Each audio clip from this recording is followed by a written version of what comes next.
When a paralyzed crime lord rises from his wheelchair to expose the brother who tried to murder him, he discovers something more dangerous than betrayal. A quiet maid who sees past his power and forces him to choose between an empire built on fear and a future worth fighting for. If you're ready for a story of revenge, deception, and unexpected redemption, stay until the end. Hit like and comment your city so I can see how far this story travels. The black Mercedes didn't scream as it went over the cliff. Adrian Varese noticed that in the half-second before impact, the strange quiet of it, like the world holding its breath. Then came the crunch of metal against rock, the spray of shattered glass catching moonlight, and the cold shock of seawater flooding the cabin. His seatbelt held him suspended as the car flipped, rolled, sank. Through the spiderwebbed windshield, he could see the surface receding, moonlight fragmenting into nothing. His ribs felt wrong, crushed inward. His legs wouldn't move when he told them to. The water was so cold it burned. Adrian Varese had built an empire by never panicking. Even now, drowning in the darkness off Highway 1, he kept his breathing controlled, counted the seconds, waited for the airbag to deflate enough that he could reach the seatbelt release with fingers that barely responded to his brain's commands. The belt gave. He pushed through the broken window, tasting blood and brine. His legs dragged uselessly behind him as he clawed toward the surface, each stroke weaker than the last. The ocean wanted to keep him. For a moment, he almost let it. Then his head broke the surface and he sucked in air that felt like swallowing glass. The cliff face loomed above him, jagged and indifferent. Waves pushed him toward the rocks.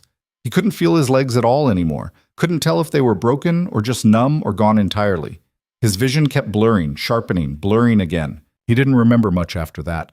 The impact against the rocks, someone shouting, hands pulling him from the water, rough and hurried. The back of a van, not an ambulance. A voice he almost recognized saying, "Get him out of here, now." When he finally surfaced to consciousness 3 days later in a hospital bed that wasn't in any hospital, the first thing he saw was his physician's face. Dr. Reeves looked like he hadn't slept since the accident. His hands shook slightly as he adjusted an IV line. "How bad?" Adrian's voice came out scraped raw. Reeves hesitated. That told Adrian everything he needed to know before the man even spoke. 3 fractured ribs, punctured lung, severe spinal trauma. Reeves met his eyes. "You'll live, Mr. Varese, but you won't walk again." The room went very quiet. Somewhere down the hall, a monitor beeped steadily. Adrian stared at the ceiling tiles and did the math. The meeting with the Hong Kong distributors scheduled for next week.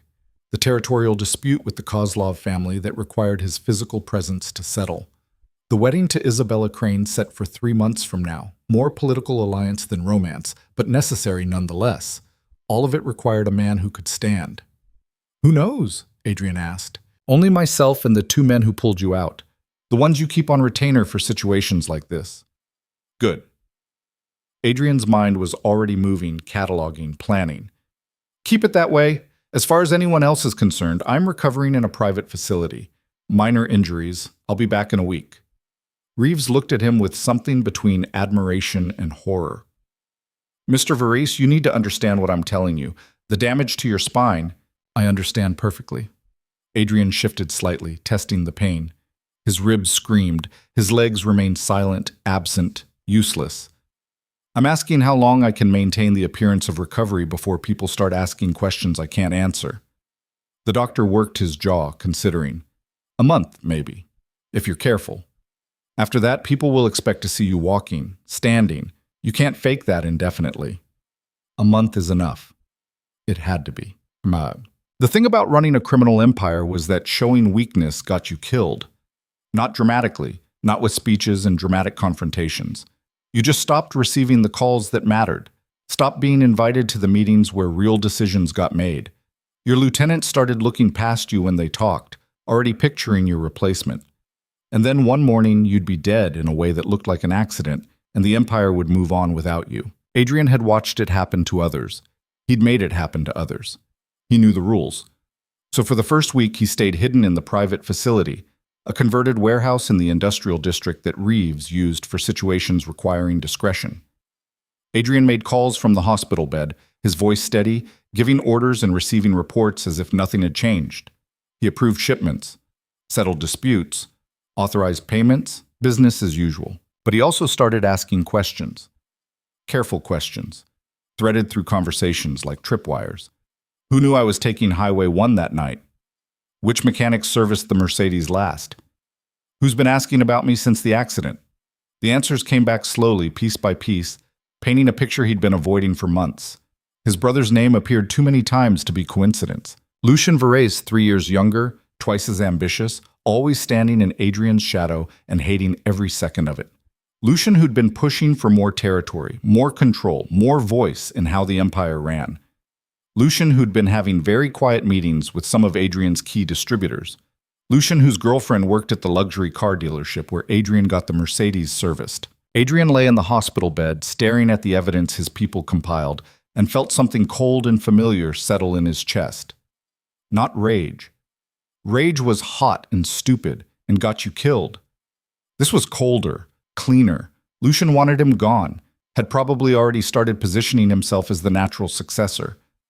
Was likely spreading careful rumors right now about Adrian's injuries being worse than reported, planting seeds of doubt about whether the great Adrian Verrey would ever truly recover. The smart play would be to eliminate the threat immediately.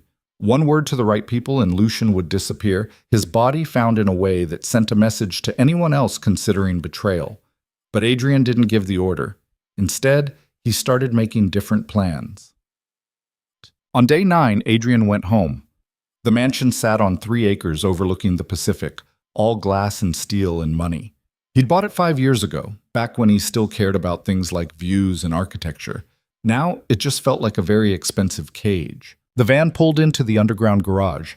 The 2 men who'd saved him from the ocean, Marcus and Jin, loyal because Adrian paid them to be loyal, and because they were smart enough to know which side of his organization was the winning side, carefully transferred him to a wheelchair.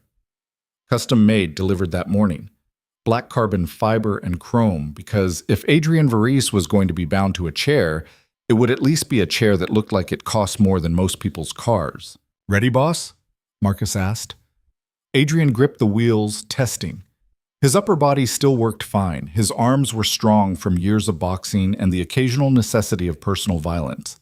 He could do this. "Let's get it over with." They took the private elevator up to the main floor. Adrian had called ahead, told his household staff he was returning, wanted everything to appear normal. The elevator doors opened, and there she was. Isabella Crane stood in the foyer wearing a cream silk blouse and diamond earrings that caught the afternoon light streaming through the floor-to-ceiling windows. She was beautiful in that specific way wealthy people managed. Perfect skin, perfect hair, perfect posture. They'd been engaged for 8 months, the marriage designed to merge his criminal network with her family's legitimate business empire, a practical arrangement that benefited both parties. Her face when she saw the wheelchair went through several expressions in rapid succession: shock, horror, concern. The concern settled last, but Adrian had seen what came before it. "Adrian." She moved toward him, heels clicking on marble. "Oh my God, I thought they said you were fine, that it was just minor injuries." "Complications," Adrian said evenly. "The doctors are optimistic about recovery, but it's going to take time." Isabella knelt beside the wheelchair, taking his hand in both of hers. Her skin was soft and cool. Her eyes were wet, but no tears actually fell. She'd always been good at controlling her appearance. "I was so worried," she said. "When I heard about the accident, I can't imagine what you went through. I'm alive. That's what matters." She studied his face, searching for something. Adrian kept his expression neutral, pleasant, tired in the way someone recently traumatized would be tired. He'd practiced in the mirror that morning. "How long?" Isabella asked quietly. "Until you can walk again?" "They don't know. Could be weeks, could be months." He squeezed her hand gently. "I know this isn't what you signed up for." "Don't say that." Her voice had the right amount of firmness, of loyalty. "We're in this together. For better or worse, right? That's what marriage means." They weren't married yet. Interesting that she'd phrase it that way. "I appreciate that," Adrian said. "More than you know." Isabella stood, smoothing her blouse. "You should rest. I'll have Maria prepare your room. Is there anything you need?" "Just some time to adjust." She nodded, leaned down to kiss his forehead, a gesture that felt more maternal than romantic, and walked away. Adrian watched her go, noting the way her shoulders relaxed once she thought she was out of sight. The way she pulled out her phone before she even left the room, already texting someone. Marcus appeared at his shoulder. "You want us to check the phone records?" "Already being done," Adrian said quietly, "along with everything else. Because if Lucian was moving against him, he wouldn't be doing it alone. His brother was ambitious, but not stupid. He'd need allies, co-conspirators, people inside Adrian's own organization who'd decided the paralyzed king wasn't worth following anymore. People like Isabella. The thought settled in Adrian's mind with grim certainty. He wheeled himself toward the library, Marcus following at a respectful distance. The mansion suddenly felt larger, emptier, full of shadows and questions. In the library, Adrian positioned himself by the window, overlooking the ocean, the same ocean that had almost killed him. The same cliff his car had gone over. He could see the skid marks from here if he looked hard enough, black scars on the coastal highway. Someone had cut his brake lines. He was sure of it now. The car had been serviced 2 days before the accident at the dealership where Lucian's girlfriend worked. The brakes had failed on a curve Adrian had driven 1,000 times, at exactly the moment when failure meant certain death. Not an accident, an execution. Except he'd survived. And now he had a choice. Strike back immediately, or wait. Watch. Let his enemies think they'd won. Let them expose themselves completely, and then take everything. Adrian had built his empire on patience and ruthlessness in equal measure. This situation called for both. A knock on the library door pulled him from his thoughts. "Come in." The door opened and a young woman entered, someone Adrian didn't immediately recognize. She wore simple clothes, dark pants and a white button-up shirt, and carried a tray with tea and what looked like medication. Her dark hair was pulled back in a practical ponytail. No makeup, no jewelry. She moved with quiet efficiency. Not the practiced grace of household staff who'd been trained to be invisible, but the natural economy of motion that came from hard work. She set the tray on the side table next to his wheelchair, glanced at him briefly, then started to leave. "Wait," Adrian said. "Who are you?" The woman turned back, meeting his eyes directly. That alone was unusual. Most people who worked for him had learned to look slightly past him, deferential and careful. "Lena Chen," she said. Her voice was soft but clear, accented with something that suggested English wasn't her first language. "Dr. Reeves hired me. I'm supposed to help with your care while you recover." "I have staff." "Yes, sir. But Dr. Reeves thought you might want someone with actual medical training. I'm a certified nursing assistant." She paused. "If you don't want me here, I can leave." Adrian studied her. She couldn't be more than 25, maybe younger. There was something honest in her face, an openness that seemed almost dangerous in his world. People who worked for Adrian Varese learned to lie, to hide, to present carefully curated versions of themselves. This woman just looked tired. "Why did you take this job?" he asked. Lena blinked at the question. "I need the money. I'm saving for nursing school. Dr. Reeves said this position pays well and I'd have time to study between shifts." No flattery, no elaborate explanation, just the simple truth delivered without calculation. How refreshing, how foolish. "You know who I am?" Adrian asked. "You're Adrian Varese." She said his name the way she might say any name, without weight or judgment. "Dr. Reeves told me you value privacy and discretion. That's fine with me. I'm not here to ask questions or get involved in your business. I'm just here to help you recover." "And if I don't recover?" Lena looked at him with something that might have been sympathy, but felt more like simple acknowledgement. "Then I'll help you adapt. Either way, you're still a person who needs care. That's my job." She said it so matter-of-factly, without pity or condescension, that Adrian found himself almost smiling. When was the last time someone had spoken to him like he was just a person? Not a king, not a threat, not a useful connection or dangerous enemy. Just a man in a wheelchair who needed help. "All right, Lena Chen, you can stay." She nodded once, professional, and moved to pick up the tray again. "The tea's chamomile," she said. "Supposed to help with stress and pain management. The pills are what Dr. Reeves prescribed for inflammation. You should take them with food." She paused at the door. "I'll be in the East Wing if you need anything. There's a call button on your chair." Then she was gone, leaving Adrian alone with his tea and his thoughts. He looked down at the pills, considered them for a moment, then dumped them in the trash. He needed his mind sharp, not dulled by painkillers. The physical discomfort he could handle. He'd handled worse. His phone buzzed, a text from Marcus. Phone records pulled.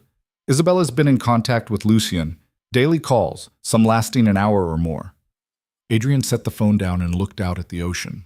The sun was starting to set, painting the water in shades of orange and red. Blood colors. So Isabella was in on it. His fiancé and his brother working together to take everything he'd built. The betrayal should have hurt more than it did. Maybe he'd suspected all along. Maybe he'd just never cared enough about Isabella to feel genuinely wounded by her treachery. The empire, though, his life's work, that was different. Another text. Lucian's been meeting with your distribution heads. 3 confirmed so far. He's positioning himself as interim leader while you recover. Interim. That was almost funny. As if Lucien planned to give control back once Adrian was healthy again. Except Adrian wouldn't be healthy again. Wouldn't walk again. Wouldn't stand again. Wouldn't physically command a room the way he had for the last decade. And in his world, physical presence mattered. Strength mattered. A king who couldn't stand was no king at all, unless he made them believe otherwise. Adrian picked up his phone and started making calls. The next 2 weeks established a rhythm. Mornings, Adrian took calls in the library, managing his empire from the wheelchair. He made sure everyone saw him working, thinking, commanding. He didn't hide the wheelchair, but he didn't draw attention to it either. Just conducted business as if nothing fundamental had changed. His people responded with careful courtesy and barely concealed doubt. Afternoons, he submitted to physical therapy sessions with Lena. She'd arrive at 2 o'clock precisely, set up her equipment, and put him through exercises designed to maintain his upper body strength and prevent muscle atrophy in his useless legs. She worked with quiet competence, neither chatty nor cold. Sometimes she explained what she was doing and why. Sometimes they worked in silence. She never asked about his business, never commented on the armed men who stood guard outside, never reacted when she overheard phone conversations about shipments and territories and making examples of people. She just did her job. "You're not curious?" Adrian asked one afternoon during a particularly grueling set of resistance exercises. Lena glanced at him while adjusting the tension band. "About what?" "Any of it, what I do. Why men with guns stand outside my door. Why my fiancée visits for exactly 20 minutes each evening and spends the entire time on her phone." "Not really my business. Most people would be curious. Most people would also be scared." Lena met his eyes. "Are you asking if I'm scared of you, Mr. Verrace?" Adrian considered the question. "Are you?" "No." She said it simply, the way she said everything. "You've been polite to me. You pay on time. You don't make inappropriate comments or demands. By those standards, you're actually one of my better employers." She paused. "Should I be scared?" "Probably," Adrian said honestly. Lena shrugged, continuing the exercise. "Well, I'm not. Maybe I'm stupid, or maybe I just think that if you wanted to hurt me, you'd have done it already." She counted his reps quietly. 14, 15, 16. Good. 2 more sets. Adrian found himself looking forward to these sessions. Not because they were pleasant, they weren't. His muscles burned and his broken body protested every movement. But because Lena treated him like a person. Not a king, not a cripple, just a patient who needed to maintain his strength. The rest of the household had started looking at him differently. He could see it in their eyes, the careful way they spoke to him, always asking if he needed help, if he was comfortable, if there was anything they could do. Pity wrapped in professional courtesy. Lena never pitied him. She just worked him hard, expected him to keep up, and didn't accept excuses. It was almost insulting. It was perfect. Evenings, Isabella would visit. She'd sweep into the library at 7 o'clock, kiss his cheek, ask about his day in a voice that suggested she didn't really want details. Then she'd sit in the chair across from him, sipping wine, checking her phone, maintaining the appearance of devoted fiancée while her attention was clearly elsewhere. On the 10th day of this routine, Adrian decided to test something. "I've been thinking about the wedding," he said. Isabella looked up from her phone, surprise flickering across her perfect features. "What about it?" "Maybe we should postpone, given the circumstances." "Postpone?" She set her wine glass down carefully. "For how long?" "Until I can walk you down the aisle properly. It seems wrong to do it from a wheelchair. Isabella's face did something complicated, relief and concern fighting for dominance. Adrian, I don't care about that. We can make adjustments. Use a ramp instead of stairs. Modify the ceremony. You'd be fine marrying a man who can't stand for his own wedding? I'd be fine marrying you, she said, and she almost sounded like she meant it. However, that needs to happen. Adrian watched her carefully. The doctors say recovery could take a year, maybe longer. Now the relief won. Isabella tried to hide it, but Adrian had spent his life reading people's micro-expressions, the tiny tells that revealed what they really thought. Then we wait a year, Isabella said. I'm not going anywhere. Liar. That means a lot, Adrian said softly. Thank you. She smiled, picked up her phone again. 5 minutes later, she excused herself, citing an early morning meeting. Adrian watched her leave, then checked the tracking software Marcus had installed on her phone. She went straight to Lucian's apartment. The surveillance photos came through an hour later. Isabella entering the building. Lights turning on in Lucian's penthouse. Shadows moving behind curtains. They stayed that way until morning. Adrian studied the images with detached interest. His fiancée and his brother. How predictable. How boring. He'd expected better from both of them. But predictable was useful. Predictable meant he could plan for their moves, stay 3 steps ahead, let them think they were winning right up until the moment he took everything. His phone rang. Marcus. We've got movement, Marcus said without preamble. Lucian's calling a meeting tomorrow night. Your key distributors, 3 of your lieutenants, and some of the Kozlov family representatives. What's the meeting about? Officially, discussing contingency plans while you recover? Marcus paused. Unofficially? Word is he's planning to present himself as permanent replacement. He's going to argue that your injuries have compromised your ability to lead effectively. There it was. The move Adrian had been waiting for. Who's attending? Marcus rattled off names. 8 people total. Half of Adrian's inner circle, the half that apparently thought Lucian was a safer bet than a paralyzed king. Any of our people going to be in that room? Jin's on the security detail. He'll record everything. Good. Let it happen. Don't interfere. Boss, let it happen, Adrian repeated. I want to know exactly who's betraying me. Let them all show their faces. He could hear Marcus's reluctance through the phone. If Lucian consolidates power tomorrow, it's going to be a lot harder to take it back. He won't consolidate anything. He'll make promises and tell lies and convince people he's the future, but he won't have real power. Not yet. Adrian wheeled himself to the window, looking out at the dark ocean.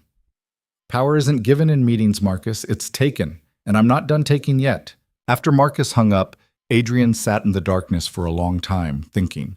Tomorrow night, his brother would make his play. Would stand in front of Adrian's people and argue that the Empire needed new leadership. Would probably invoke Adrian's wheelchair, his injuries, his inability to physically command respect the way he used to. And some of them would agree. Would nod along, convinced that strength meant standing, that power required working legs. Let them believe it. Let them commit fully to Lucian's vision of the future. And then Adrian would show them what power actually meant. A soft knock on the library door interrupted his planning. Come in. Lena entered, carrying a tray with soup and bread. You missed dinner, she said. Maria asked me to bring something up. I'm not hungry. You need to eat. She set the tray down with a firmness that suggested this wasn't a request. Dr. Reeves said you've lost 8 pounds since the accident. That's not good for recovery. There's not going to be a recovery, Lena. We both know that. She looked at him steadily.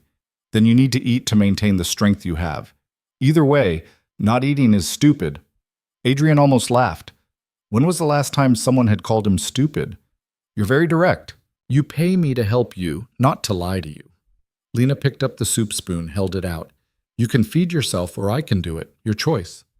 I'm not a child. Then stop acting like one. Adrian took the spoon, more amused than offended. He ate mechanically, not tasting anything, while Lena straightened his medication bottles and made notes on her patient chart. Can I ask you something? Adrian said after a few minutes. Sure. Why nursing? There are easier ways to make money. Lena paused in her note-taking. My mother was sick for 3 years before she died. Cancer. The nurses who took care of her at the end were the only people who treated her like she still mattered, like she was still herself and not just a dying body. She set the chart down. I want to do that for other people. Make them feel human when everything else is trying to make them feel like less. That's why you don't pity me. I don't pity anyone, Mr. Varese. Pity's useless. Respect and good care, those actually help. Adrian set the empty soup bowl aside. You don't know me well enough to respect me. I know you work yourself to exhaustion, even though you're in constant pain. I know you push through physical therapy without complaining, even when I can see it hurts. I know you say please and thank you to staff when you don't have to. Lena met his eyes. That's enough to respect. Something twisted in Adrian's chest, unfamiliar and uncomfortable. When was the last time someone had respected him for something other than fear? When had anyone looked past the empire and the violence and seen just a man trying to maintain dignity in an undignified situation? Thank you, he said quietly. Lena nodded, gathered the tray. Get some sleep, Mr. Varese. Tomorrow's another day. She left, and Adrian sat alone in the dark library, thinking about respect and dignity, and the strange young woman who saw him more clearly than anyone else in his life. Tomorrow, Lucian would try to take his empire. Tomorrow, Adrian would start taking it back. But tonight, for just a moment, he let himself be what Lena saw. Not a king, not a criminal, not a broken man in a wheelchair. Just a person trying to survive the night. The ocean crashed against the rocks below, steady and relentless. And Adrian closed his eyes and breathed through the pain until morning came. The morning broke gray and cold, fog rolling in from the Pacific thick enough to obscure the cliff edge. Adrian had been awake since 4, running scenarios in his head, anticipating every possible variation of how tonight could unfold. By the time Lena arrived for his morning session, he'd already been working for 3 hours, phone calls to Tokyo and Miami, and 3 different cities in between, his empire humming along like nothing had changed. You look terrible, Lena said by way of greeting, setting down her equipment bag. Good morning to you too. She moved around to face him, studying his eyes with professional assessment. When did you sleep last? I got a few hours. Liar. She pressed 2 fingers to his wrist, checking his pulse. Your heart rate's elevated. You're running on adrenaline and coffee. That's not sustainable. I'll sleep when things settle down. Things don't settle down in your world, do they? It wasn't really a question. Lena released his wrist and started setting up resistance bands.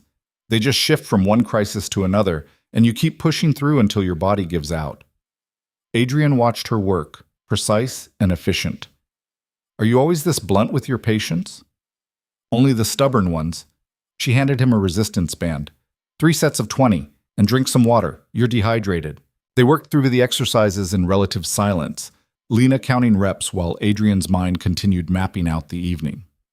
Lucian's meeting was set for 8 o'clock at the Cascade, a restaurant the family owned, private room in the back.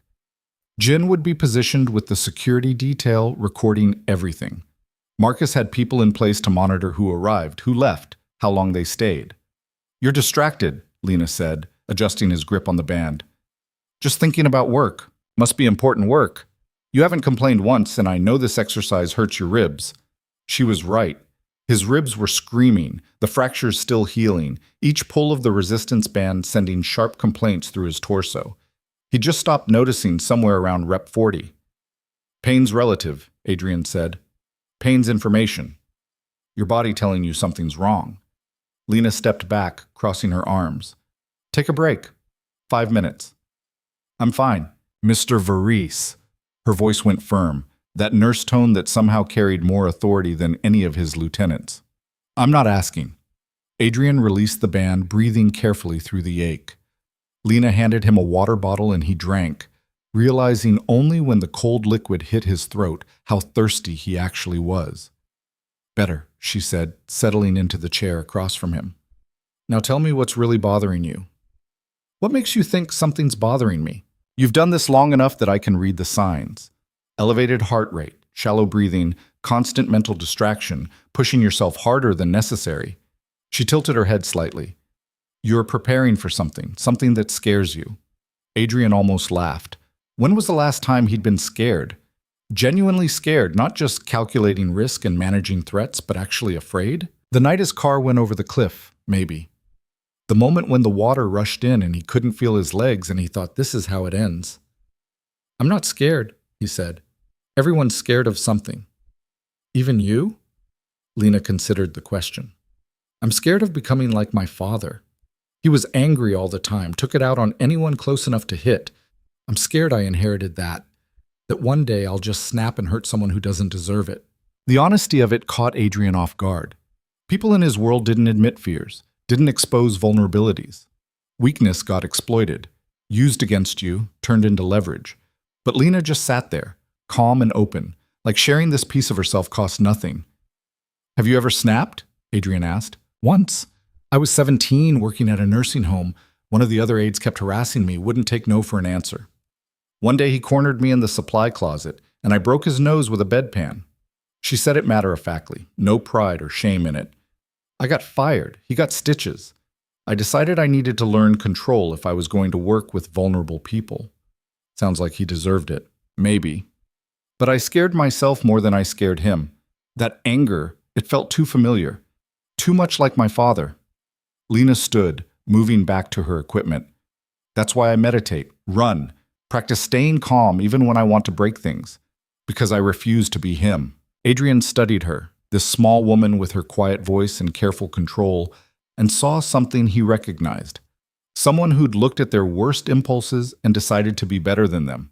Someone who fought themselves every day and called it discipline. You're stronger than you think, he said. Lena glanced at him, surprised. So are you, Mr. Varese. You just measure strength wrong. Before Adrian could ask what she meant, his phone buzzed. Text from Marcus. Isabella just left the mansion, headed to Lucian's place again. Of course she was. I need to make a call, Adrian said. Can we finish this later? Lena nodded, already packing up her equipment. This afternoon okay? 2 o'clock, like usual? Perfect. She left without further questions, and Adrian wheeled himself back to the library. Through the windows, he could see the fog starting to burn off, pale sunlight breaking through in patches. It would be clear by tonight. Good. He wanted everyone to see clearly what happened when you betrayed Adrian Varese. His phone rang. Jin. Boss, we've got a problem. Adrian's hand tightened on the phone. What kind of problem? Lucian moved the meeting up. It's happening now, right now. He called everyone an hour ago, said it was urgent. Damn it. Adrian had expected tonight, had people in place for tonight. This changed everything. How many are there? 6 confirmed so far. Victor Kozlov just arrived. So did Chen and Rodriguez from your distribution network. And Isabella. Isabella. At a meeting about replacing him, not even pretending anymore. Are you in position? Yeah, I'm on security detail like planned, audio's running, but boss, if Lucian consolidates this today, he won't. Adrian's mind was already racing, recalculating. Just record everything. I need to know exactly what's said and who supports it. He hung up and immediately called Marcus. Get the car ready. We're going to the Cascade. What? Boss, that's insane. If you show up at Lucian's meeting, I'm not showing up at the meeting. I'm showing up at my own restaurant. There's a difference. Adrian was already moving, wheeling himself toward the bedroom. 15 minutes. Underground garage. This is a bad idea. Probably. Do it anyway. Adrian changed quickly, trading the casual clothes for a black suit that somehow still fit despite the weight loss. He checked himself in the mirror, this man in expensive fabric and a wheelchair, and felt a cold calm settle over him. This wasn't fear. This was focus. He took the elevator down to the garage where Marcus waited next to the black SUV, looking like he'd rather be anywhere else. Last chance to reconsider, Marcus said. Noted. Let's go. The drive into the city took 20 minutes through mid-morning traffic. Adrian spent it listening to Jin's audio feed from the restaurant, the voices crackling through the encrypted connection. Lucian's voice came through clear and confident. Appreciate you all coming on short notice, but I felt this couldn't wait.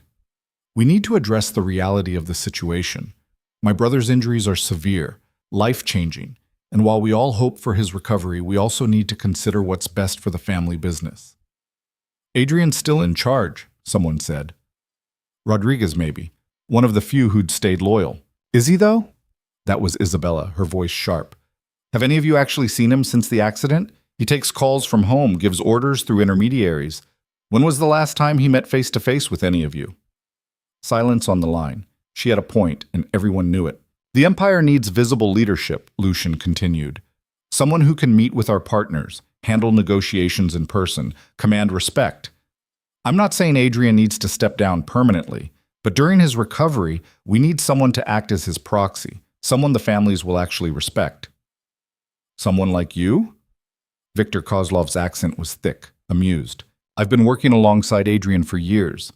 I know the business inside and out, and I can stand in a room without people wondering if I'm about to fall apart. Lucian paused. I'm just being practical. Practical, Viktor repeated. Is that what you're calling this? Adrian smiled grimly. Viktor might be many things, but he wasn't stupid. He could see a power play when it was happening in front of him. The SU-5 pulled up to the Cascade's back entrance. Marcus turned in his seat. You sure about this? No, but I'm doing it anyway. Marcus got out, came around to help with the wheelchair. The restaurant's kitchen staff barely glanced at them as they entered through the service door. Adrian owned the place. They were used to him showing up unannounced. The fact that he was in a wheelchair now just made them avoid eye contact more deliberately. The private dining room was at the end of a long hallway, past the kitchen and the wine cellar. Adrian could hear voices as they approached. Lucian's presentation still going. Propose a temporary transfer of operational authority. I'll handle day-to-day decisions, manage relationships with our partners, represent the family in negotiations. Adrian can focus on his recovery without the stress of running everything. And when he recovers, Rodriguez again, still pushing back, then we revisit. But let's be honest about the timeline here. The doctors are saying months, maybe a year, maybe never. We can't put the Empire on hold for that long. Adrian stopped the wheelchair 10 feet from the dining room door. He could see through the frosted glass, shadows of the people inside. 8 of them, just like Jin had said. Half his inner circle, ready to hand power to his brother. Time to remind them who actually held that power. Marcus? Adrian said quietly. Open the door. Marcus hesitated for just a moment, then pushed the door open wide. The room went absolutely silent. 8 faces turned toward the doorway, expressions ranging from shock to horror to something that might have been guilt. Lucian stood at the head of the table, mid-gesture, his mouth still open on whatever he'd been about to say. Isabella sat 2 chairs down, wine glass frozen halfway to her lips. Adrian wheeled himself into the room with deliberate calm, letting them all get a good look. Yes, he was in a wheelchair. Yes, his body was broken, but his eyes were sharp, and his voice when he spoke was steady. Don't let me interrupt, Adrian said. Please, Lucian, continue. You were saying something about temporary authority? Lucian's face cycled through several emotions before settling on something between defiance and fear. Adrian, I didn't expect... We were just discussing contingency plans. Contingency plans. Adrian moved further into the room, Marcus closing the door behind them. Is that what you call plotting to take over my empire while I'm recovering from someone cutting my brake lines? The silence got heavier. Isabella's wine glass touched the table with a soft click. What are you talking about? Lucian said, but his voice had lost its confidence. The accident wasn't an accident. Someone tampered with my car, someone who knew my schedule, knew I'd be taking Highway 1 that night, knew exactly where the brakes would fail for maximum effect. Adrian looked around the table, meeting each person's eyes in turn. Someone who wanted me dead. Viktor Kozlov leaned back in his chair, watching with interest. The old Russian had seen plenty of family drama in his time, probably enjoyed watching other people's fall apart. That's a serious accusation, Lucian said carefully. It's a serious crime, murder, or attempted murder, since I survived. Adrian turned his attention to Isabella. Darling, you've been very quiet. Any thoughts on who might want me dead? Isabella's perfect composure cracked, just slightly. Adrian, I don't know what you're implying. I'm not implying anything. I'm stating facts. Someone cut my brake lines. Someone's been positioning themselves to take over while I'm vulnerable. Someone's been having very intimate meetings with my brother while pretending to be my devoted fiancée. The color drained from Isabella's face. Around the table, the others shifted uncomfortably, suddenly very interested in their water glasses and napkins. You're paranoid, Lucian said, but his voice shook. The accident traumatized you, I get that. But accusing your own family, is easy when the family's trying to kill me. Adrian's voice went cold. Tell me, little brother, how much did you pay the mechanic? Or did your girlfriend handle that part herself? Lucian's jaw worked. For a moment, Adrian thought he might actually confess, just break down and admit everything. But then his face hardened and he straightened his shoulders. I don't have to listen to this. You're clearly not well, Adrian. The stress of the injuries, the medication, it's affecting your judgment. My judgment is fine. My legs don't work, but my mind's perfectly clear. Adrian gestured to the people around the table. And I'm betting most of the people in this room know exactly what you've been planning. The question is whether they're stupid enough to follow through with it. Rodriguez spoke up, his voice careful. Adrian, no one's trying to replace you. We're just concerned about the business, about stability. Stability requires visible leadership, Isabella added, recovering some of her composure. Lucian has a point about that. People need to see. They'll see what I show them, Adrian cut her off. And what I'm showing you right now is that reports of my incapacity are greatly exaggerated. He let that sink in, watched them processing, recalculating. He could see the doubt creeping into their expressions. If Adrian knew about the meetings, about the phone calls, about Isabella and Lucian's arrangement, what else did he know? What else had he been watching while they thought he was weak and distracted? I think it's time for everyone to leave, Adrian said quietly. Except you, Lucian. You stay. The others couldn't get out fast enough. Rodriguez practically ran for the door. Chen and the other distributors followed quickly, not meeting anyone's eyes. Victor moved more slowly, pausing at Adrian's wheelchair. Your brother is ambitious, but not clever, Victor said in his heavy accent. You are both. This will be interesting to watch. Then he too left, leaving only Adrian, Lucian, Isabella, and Marcus still stationed by the door. Isabella, Adrian said, you should go too. Adrian, please, let me explain. There's nothing to explain. You chose Lucian over me. That's your right. But I don't need to sit here and listen to you justify it. He looked at her directly. We're done. The engagement's over. You have until tomorrow to collect your things from the mansion. After that, anything left behind gets donated. Isabella's eyes filled with tears. Real ones this time, Adrian noted with distant interest. Maybe she actually had cared in her own calculating way. Adrian, get out. She left, heels clicking rapidly down the hallway, and then it was just the brothers. Lucian stood at the head of the table, hands braced on the polished wood, breathing hard. He looked younger suddenly, not the confident usurper from 5 minutes ago, but the kid brother who'd always been trying to prove himself. Say it, Adrian said. Whatever you've been holding in for years, say it now. Lucian's laugh came out bitter. What do you want me to say? That I hate you?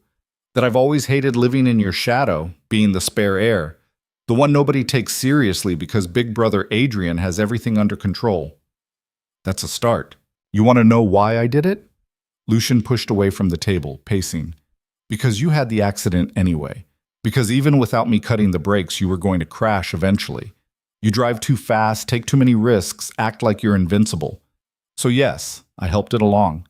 I made sure it happened on a curve where you wouldn't survive, because I'm tired of waiting for you to finally fail. There it was. The confession Adrian had needed, delivered with all the resentment of a lifetime spent second best. And Isabella? Adrian asked.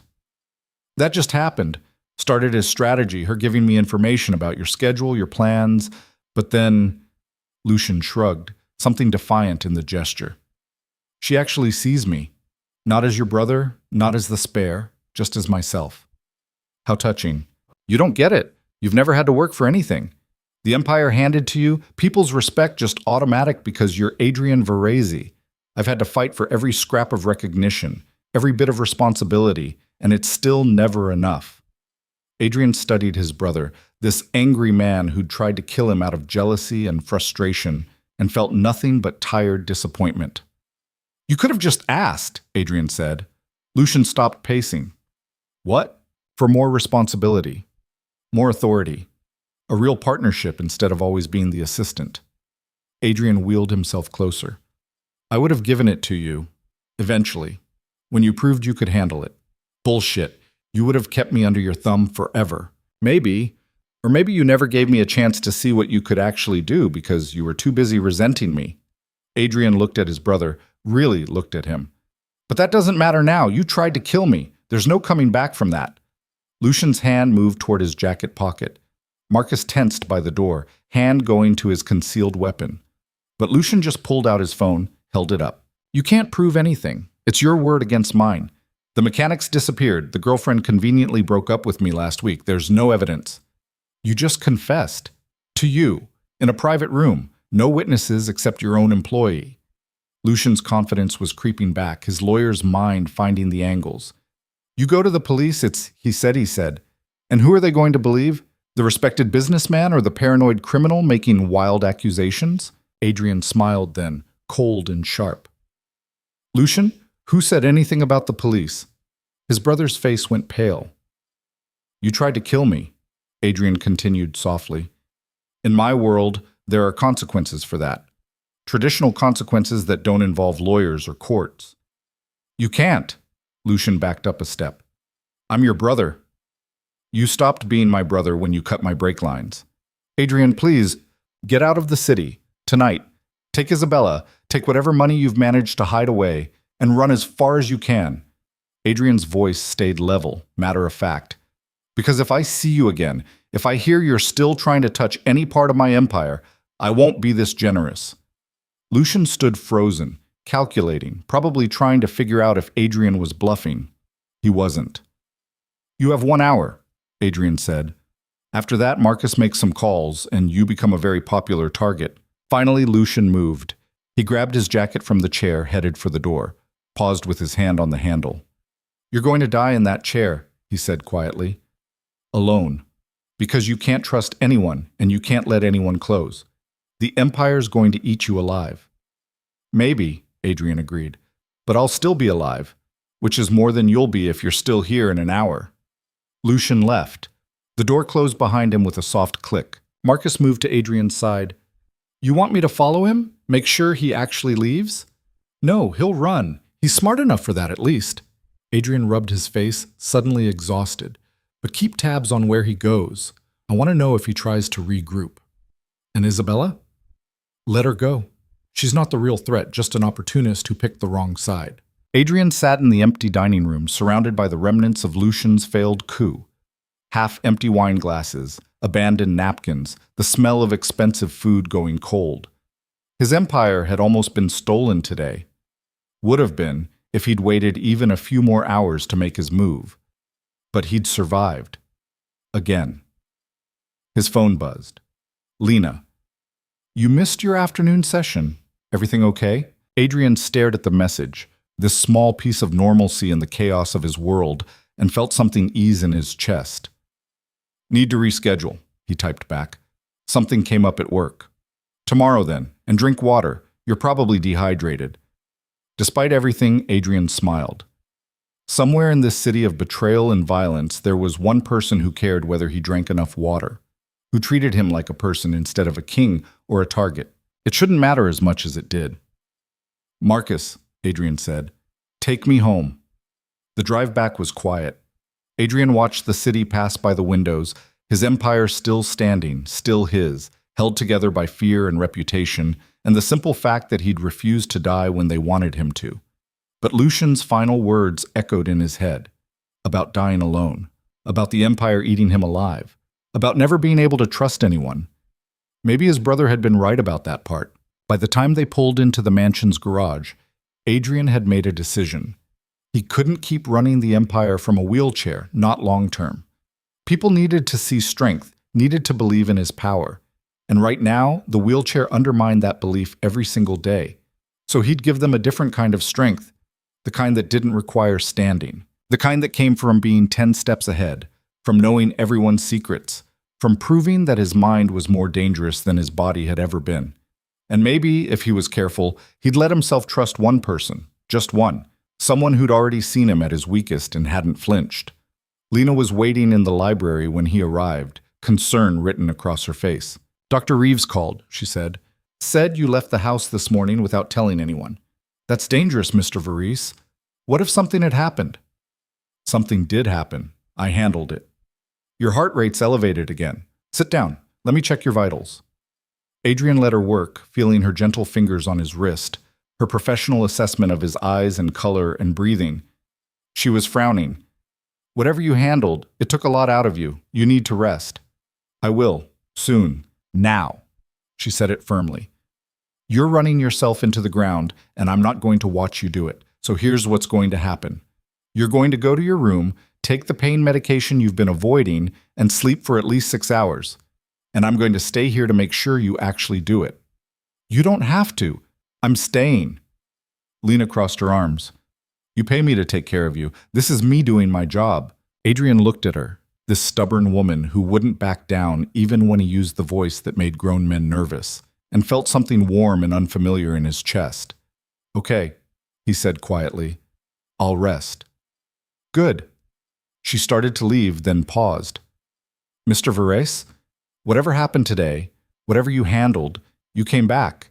That counts for something." She left before he could respond, and Adrian sat alone in the library thinking about brothers and betrayal and the one person who seemed determined to keep him alive despite his best efforts otherwise. Outside, the sun was setting over the ocean, painting everything in shades of red and gold. Tomorrow he'd start rebuilding, reinforcing loyalties, sending messages about what happened to people who betrayed him. But tonight, he'd rest, and maybe, just for a few hours, let himself be human instead of king. Adrian woke at 3 in the morning to find Lena asleep in the chair beside his bed, her head tilted at an angle that would give her a terrible neckache, a medical textbook open in her lap. She'd actually stayed. He'd half expected her to leave once he fell asleep, to go home to whatever small apartment she probably rented on a nurse assistant's salary. But she was here, keeping watch like she'd promised. He studied her in the dim light from the hallway. She looked younger when she slept, the careful composure gone.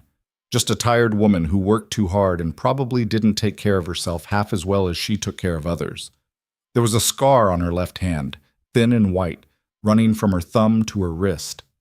He'd noticed it before during therapy sessions, but never asked about it. The medication had actually worked. His body felt heavy, but the constant edge of pain had dulled to something manageable. 6 hours of real sleep, the first he'd gotten since the accident. His mind felt clearer than it had in weeks. Carefully, Adrian reached for his phone on the nightstand. 17 missed calls, 43 texts. He scrolled through them quickly. Most were from his people, checking in, reporting status, asking for instructions. 3 were from numbers he didn't recognize, those he deleted without reading. One was from Viktor Kozlov. "Your brother took evening flight to Prague.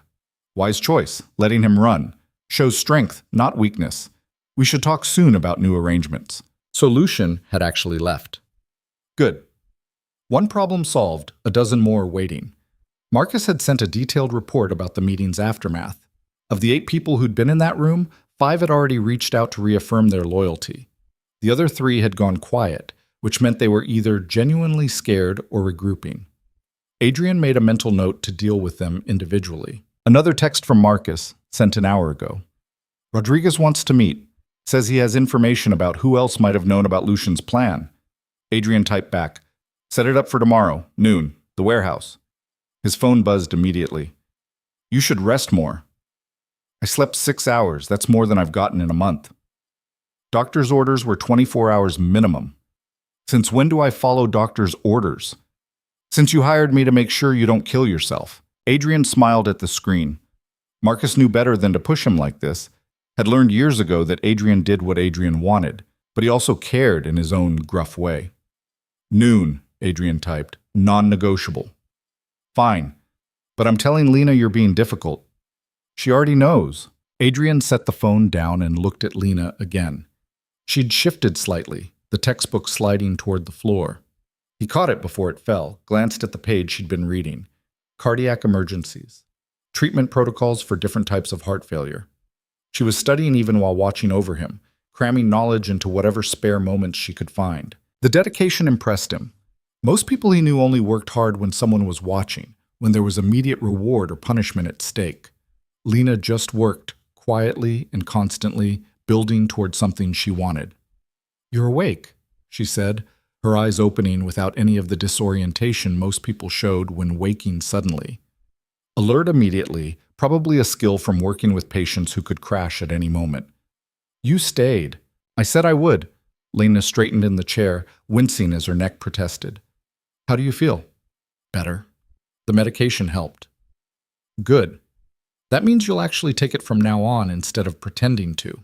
Adrian raised an eyebrow. You knew I was throwing them out? I'm not an idiot, Mr. Varese. The trash can in your library smells like chamomile and pharmaceutical coating, plus your pain levels haven't improved at all despite the prescription. She stood, stretched, checked her watch.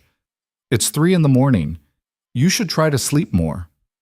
I'm done sleeping. Too much to do. Of course you are, Lena sighed, picking up her textbook. At least drink some water before you start working. And eat something. Your blood sugar's probably terrible. Yes, nurse. I'm not a nurse yet, but I will be. And when I am, I'm going to be the kind that patients actually listen to. She moved toward the door, paused. There's soup in the kitchen. Maria made it before she left yesterday. Heat it up, eat at least a bowl. I'll be back at 2 for your session. You're leaving. I have a 6 a.m. shift at the hospital. Double shift, actually, since one of the other aides called in sick. Lena looked at him steadily. Some of us have to work multiple jobs to pay for school. The quiet reproach stung more than it should have. Adrian, who owned a mansion and ran an empire worth millions, being reminded that this woman worked herself to exhaustion just to afford an education he could fund without noticing the expense. How much does nursing school cost? He asked. Lena's expression went wary. Why? Just curious. Mr. Varese, I appreciate the job you've given me. The pay is generous and the hours are flexible, but I don't need charity. It's not charity. It's a question. She studied him for a long moment, clearly trying to decide if answering would create some obligation she didn't want. Finally, she said, About $40,000 for the full program. I've saved 18 so far. Another 2 years and I should have enough to start. 2 years of double shifts and exhaustion, living on nothing, just to get to the starting line. What if you didn't have to wait 2 years, Adrian said.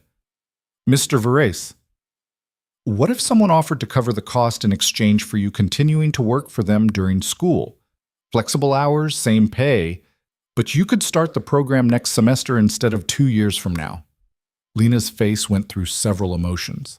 Suspicion, hope, fear, longing. She settled on stubborn pride. I don't accept handouts. It's not a handout.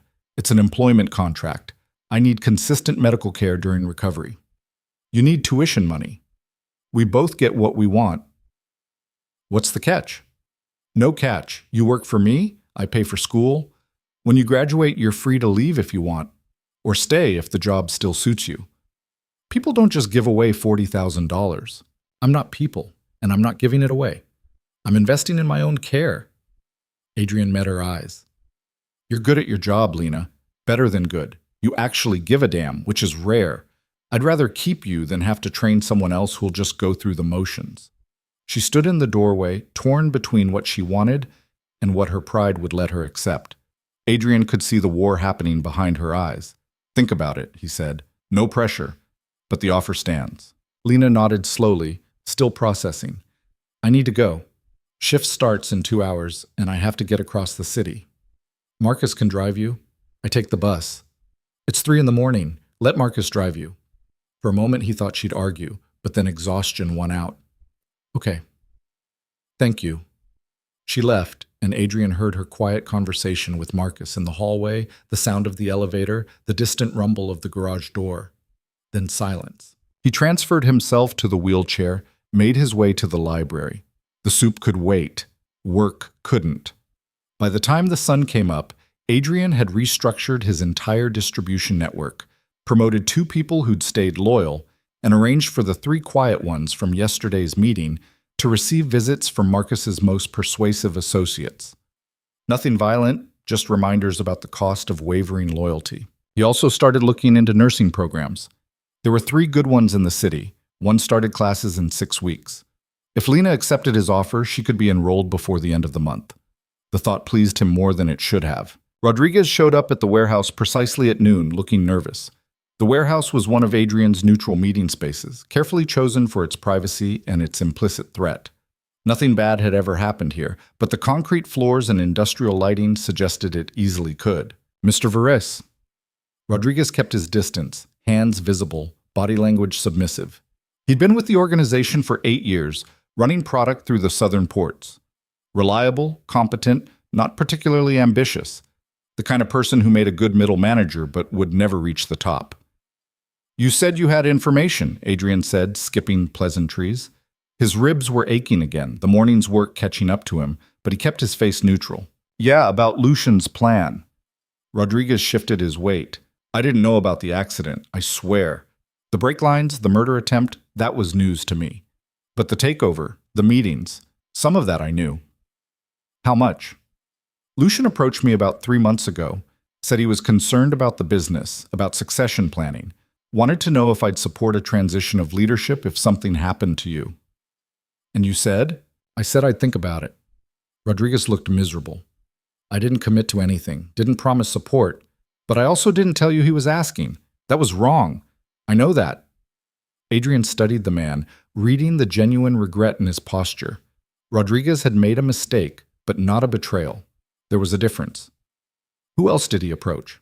Chen for sure, probably Yuki, though she didn't say anything directly. And definitely Isabella, but you already know about that. Rodriguez paused. There might be others. Lucian was being careful, feeling people out individually. Why are you telling me this now? Because I saw what happened yesterday. Saw you show up at that meeting when everyone thought you were too broken to fight back. Rodriguez met his eyes. You're still the boss, Mr. Verrace, wheelchair or not, and I'd rather be on the right side when you finish cleaning house. Honest, at least. Adrian appreciated that. You're going to help me finish cleaning house, Adrian said. Sir, you know these people. Know who else might have been sympathetic to Lucian's pitch. I want names, evidence, anything that helps me identify everyone who even considered betraying me. Rodriguez nodded quickly. I can do that. And Rodriguez? Next time someone approaches you about replacing me, you come to me first. Immediately. Not 3 months later when you're trying to save your own skin. Yes, sir. Absolutely. Good. Now get out. Rodriguez left like the warehouse was on fire. Adrian watched him go, then turned to Marcus, who'd been standing silent in the shadows. What do you think? Adrian asked. I think he's scared enough to be useful. Might actually be loyal now, or at least smart enough to fake it convincingly. Same thing in our business. Marcus moved closer, his expression concerned in a way he rarely showed. Boss, you look like hell. When's the last time you ate? This morning. Liar. Lena texted me, said you were supposed to eat soup, and you definitely didn't. Since when do you two coordinate behind my back?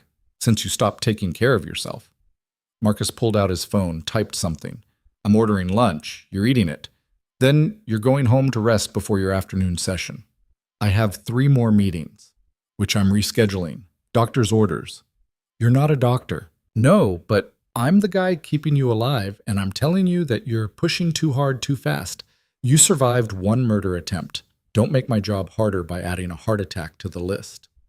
Adrian wanted to argue, but the truth was he felt terrible. His ribs throbbed with every breath, his head ached, and the 6 hours of sleep hadn't been nearly enough to make up for weeks of exhaustion. Fine, he said, but I'm working from home this afternoon. I'm not going to bed like a child. I'll take what I can get. Lunch arrived 20 minutes later, Thai food from the place Adrian used to order from before the accident. He'd forgotten how good actual food tasted when you weren't just forcing down nutrition out of necessity. Marcus ate with him, talking through business details, carefully not mentioning the wheelchair or asking how Adrian was feeling. They were halfway through when Adrian's phone rang. Unknown number. He almost didn't answer, but something made him pick up. Mr. Verrace. The voice was female, professional, unfamiliar. My name is Dr. Sarah Chen from Pacific Coast Medical Center. I'm calling about one of my patients, Lena Chen. Adrian's stomach went cold. What happened? There was an incident during her shift this morning. A patient became violent and Ms. Chen was injured trying to protect another staff member. She's stable, but she has a concussion and some bruising. She's asking for you. I'm on my way. Which hospital? Dr. Chen gave him the address, and Adrian was already moving, Marcus helping him back to the wheelchair, both of them heading for the car. The drive to Pacific Coast Medical took 15 minutes that felt like hours. Adrian's mind ran through scenarios, each worse than the last. Concussion could mean anything from mild to severe. Bruising could hide internal injuries. She'd been hurt protecting someone else, which was so completely in character that it made his chest tight. The emergency room was chaos. Nurses and doctors moving between curtained areas, monitors beeping, someone crying in the distance. Dr. Chen met them at the desk, a tired-looking woman in her 40s with kind eyes. "Mr. Varese? She's in Bay 7. Follow me." Lena sat on an examination table, holding an ice pack to her left eye, her shirt torn at the shoulder. She looked up when Adrian wheeled in and tried to smile, winced instead. "Hey, sorry to bother you. What happened?" Adrian moved closer, trying to keep his voice calm, even though rage was building in his chest. "Patient in psychosis. He went after one of the new nurses. I got between them. He clipped me pretty good before security arrived." Lena lowered the ice pack, revealing a spectacular black eye already forming. "Could have been worse. Could have been her. You could have been killed. But I wasn't. I'm fine, Mr. Varese. Just bruised." Dr. Chen cleared her throat. "The concussion is mild, but we'd like to keep her overnight for observation. Standard protocol." "No," Lena said immediately. "I can't afford an overnight stay. I'll rest at home." "You shouldn't be alone with a concussion," Dr. Chen said gently. "I'll be fine." "She'll stay at my place," Adrian interrupted. "Guest room, and I have medical staff who can monitor her." Both women looked at him. "Mr. Varese, that's really not necessary," Lena started. "You got hurt at work. You need observation. I have the space and the resources." Adrian looked at Dr. Chen. "That acceptable medically? If there's someone qualified to check on her regularly, yes. Wake her every few hours. Watch for symptoms like vomiting, confusion, severe headache." "I can do that," Adrian said, though he'd probably have Lena do it herself since she was the actual medical professional. Lena opened her mouth to argue, caught the look on his face, closed it again. "Okay, thank you." Dr. Chen went through discharge instructions while Adrian watched Lena carefully. She was downplaying how much pain she was in, he could tell. The way she held herself too still, the careful breathing, the paleness under her skin. Someone had hurt her and she was pretending it didn't matter. The ride back to the mansion was quiet. Lena sat in the back seat with her eyes closed, ice pack pressed to her face. Marcus drove carefully, avoiding bumps, taking turns slowly. "I'm supposed to work tonight," Lena said suddenly. "Second shift at Valley Ridge Nursing Home. I need to call them." "I'll call them," Adrian said. "You're off work until you're cleared medically, but not negotiable. You have a concussion. You need to rest." Lena sighed but didn't argue further. By the time they reached the mansion, she was half asleep, exhaustion and adrenaline crash catching up to her. Marcus helped get her settled in the guest room, one of the nicer ones overlooking the garden. Maria had already prepared it, somehow knowing they'd need it before Adrian even called. The household staff were good like that, anticipating needs before they were spoken. "Sleep," Adrian told Lena, who was already lying down, still in her torn shirt and work pants. "I'll wake you in 2 hours to check on you." "Kay," she mumbled, eyes closing. Adrian watched her for a moment. This woman who'd thrown herself between a violent patient and a coworker without hesitation, who worked herself to exhaustion for people who probably didn't appreciate her, who treated him like a person instead of a king. Something had shifted. He wasn't sure when exactly, but somewhere between the physical therapy sessions and the honest conversations and her falling asleep in a chair watching over him, Lena had stopped being just an employee. She mattered. That was dangerous.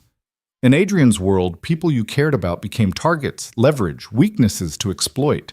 But he was so tired of only surrounding himself with people motivated by fear or profit, tired of relationships built on calculation instead of actual human connection.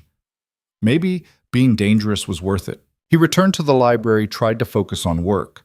Rodriguez had sent through a preliminary list of names, people Lucian had potentially approached.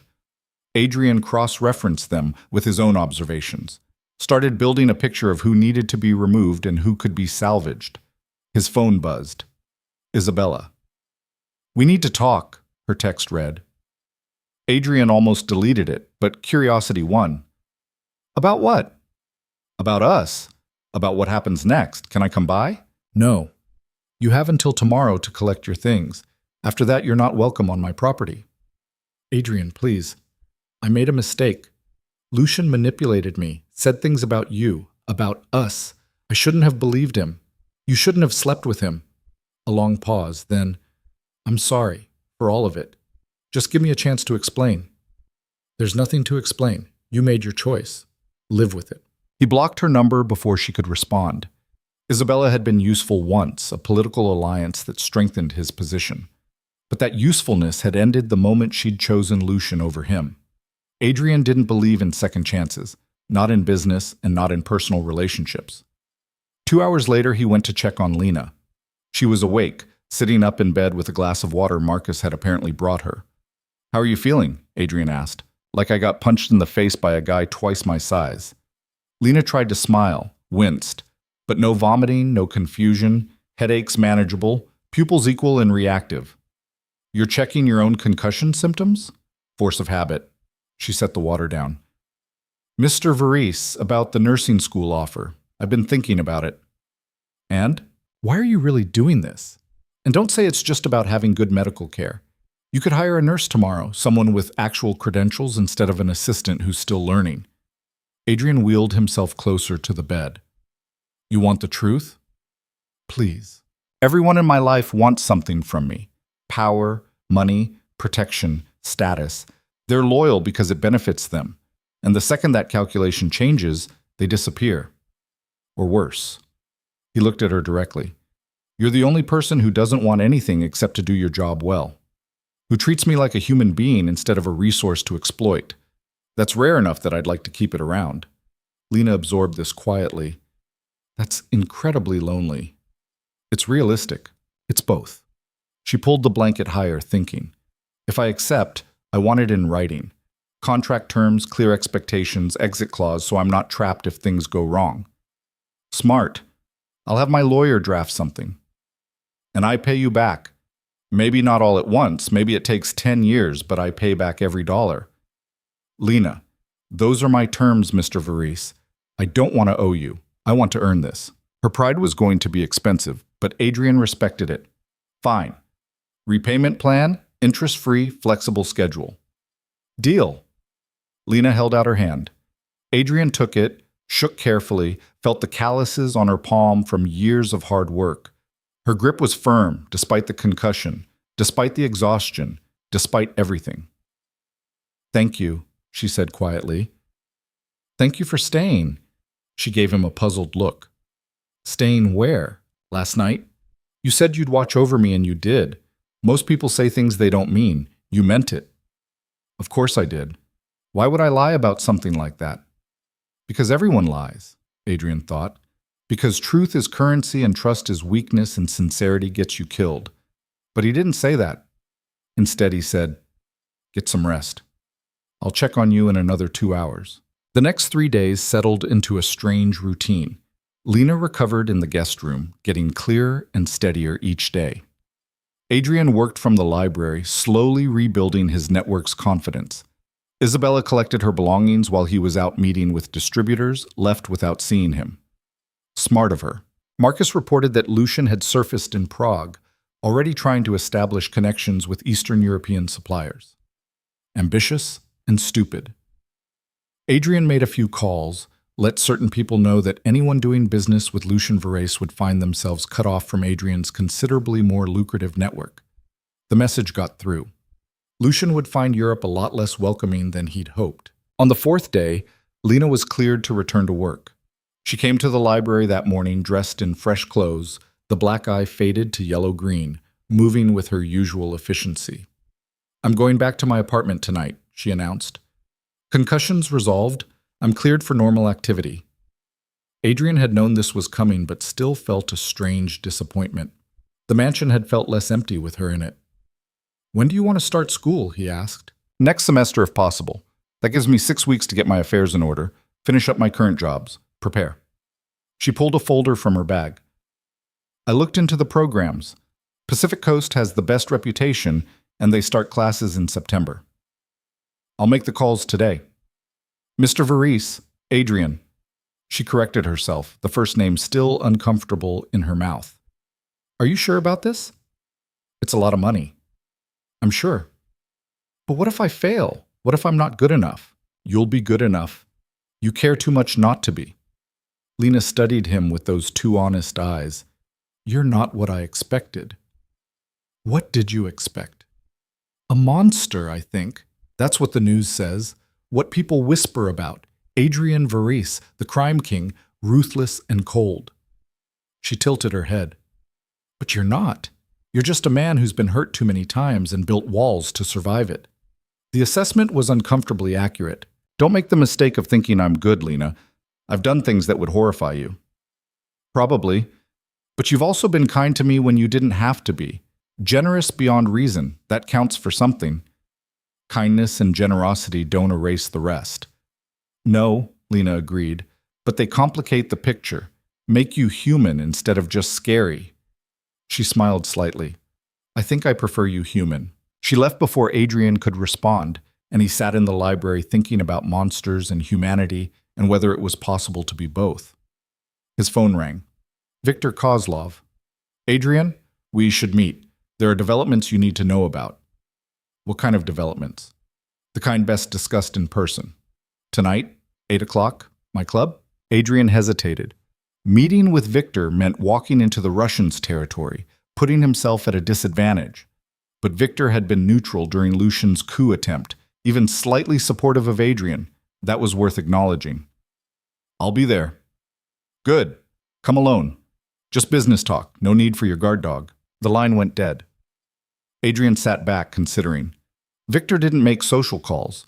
If he wanted to meet, it was because something significant had shifted in the city's power structure, something that affected both their interests, which meant it was probably important. That evening, Marcus drove Adrian to Victor's club in the warehouse district.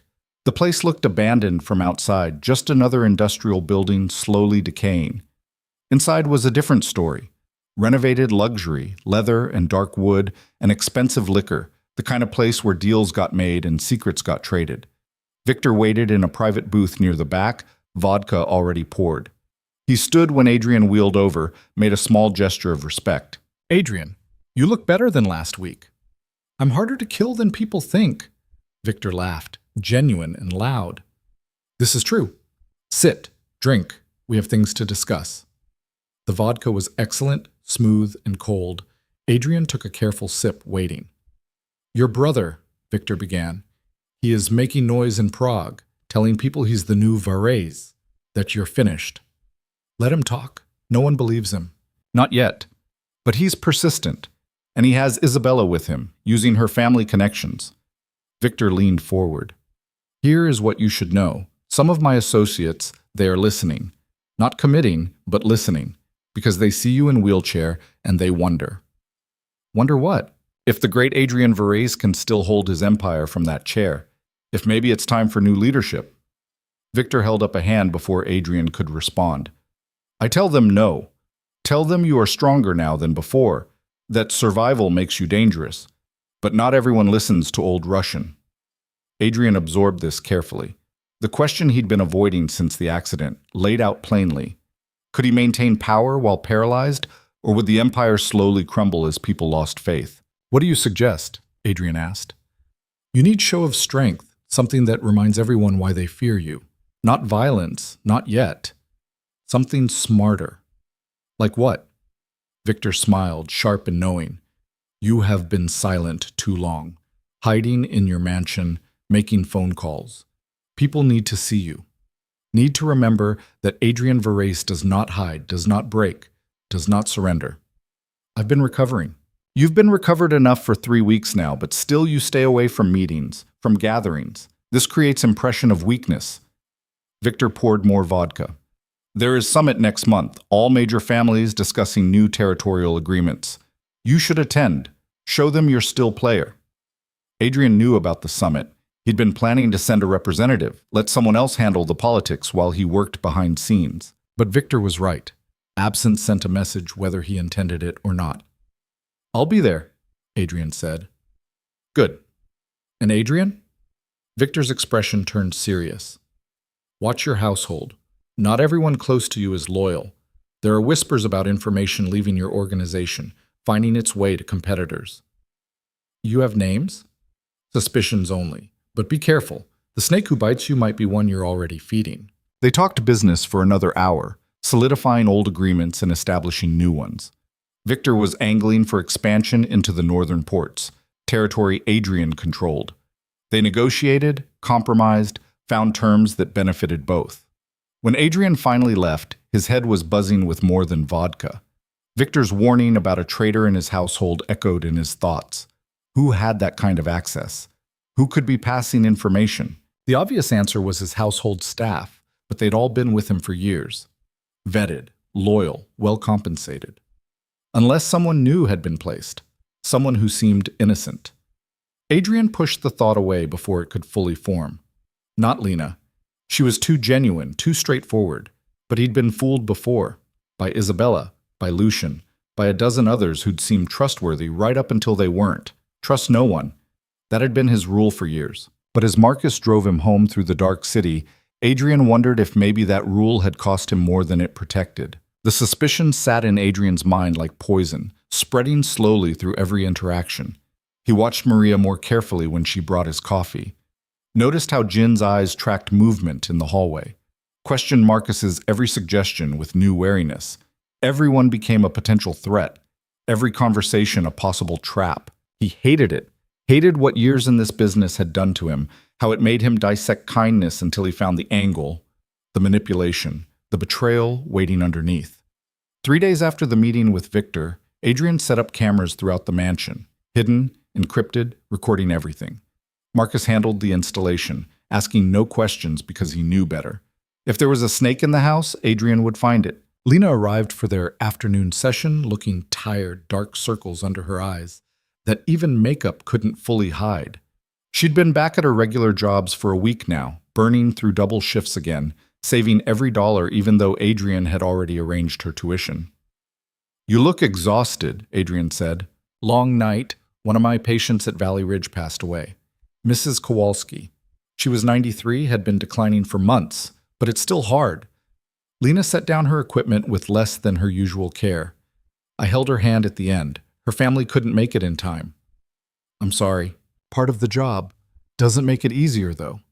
She pulled out resistance bands mechanically, going through setup on autopilot. She kept calling me Anna. That was her daughter's name. Died in a car accident 20 years ago. Adrian watched her work, saw the grief she was trying to compartmentalize, and felt his suspicions crumble a little. This wasn't the behavior of someone gathering intelligence for competitors. This was just a tired woman dealing with the emotional weight of her job. "Take the day off," Adrian said. Lena looked up, surprised. "What?" "You're exhausted, grieving. You're not going to be effective today anyway. Take the day off." "I can work." "I know you can. I'm telling you not to." Adrian softened his voice. "Go home, Lena. Sleep. Process what you're feeling. Come back tomorrow." She stood there holding the resistance bands, clearly torn between professional obligation and the desperate need to just stop for a moment. Finally, her shoulders sagged. "Okay. Thank you. And Lena, stop working the double shifts. You're starting school in 5 weeks. You don't need to kill yourself saving money anymore." "Old habits," she said quietly. "Hard to trust that things have actually changed." Adrian understood that better than she knew. After she left, he spent the afternoon reviewing the camera footage from the past 72 hours. Nothing suspicious jumped out. Staff doing their jobs, Marcus coordinating security, the routine functioning of a household. He was about to shut it down when movement on the kitchen camera caught his attention. Maria, his housekeeper of 6 years, on her phone. The angle didn't show the screen, but her body language was furtive, nervous. She kept glancing toward the hallway, shoulders hunched like she was afraid of being caught. Adrian enhanced the audio, filtered out background noise. Her voice came through, accented and worried. "I don't know. I haven't seen anything like that. No, he doesn't talk about business around me. I'm just the housekeeper. Why would he tell me anything?" A pause as the other person spoke. "I can't do this anymore. It feels wrong. He's been good to me, to my family." Another pause, longer. "Fine. But this is the last time. After this, I'm done." The call ended. Maria stood in the kitchen for a long moment, hand pressed to her mouth, looking like she might cry. Then she straightened her shoulders and went back to work. Adrian sat back in his wheelchair, something cold settling in his chest.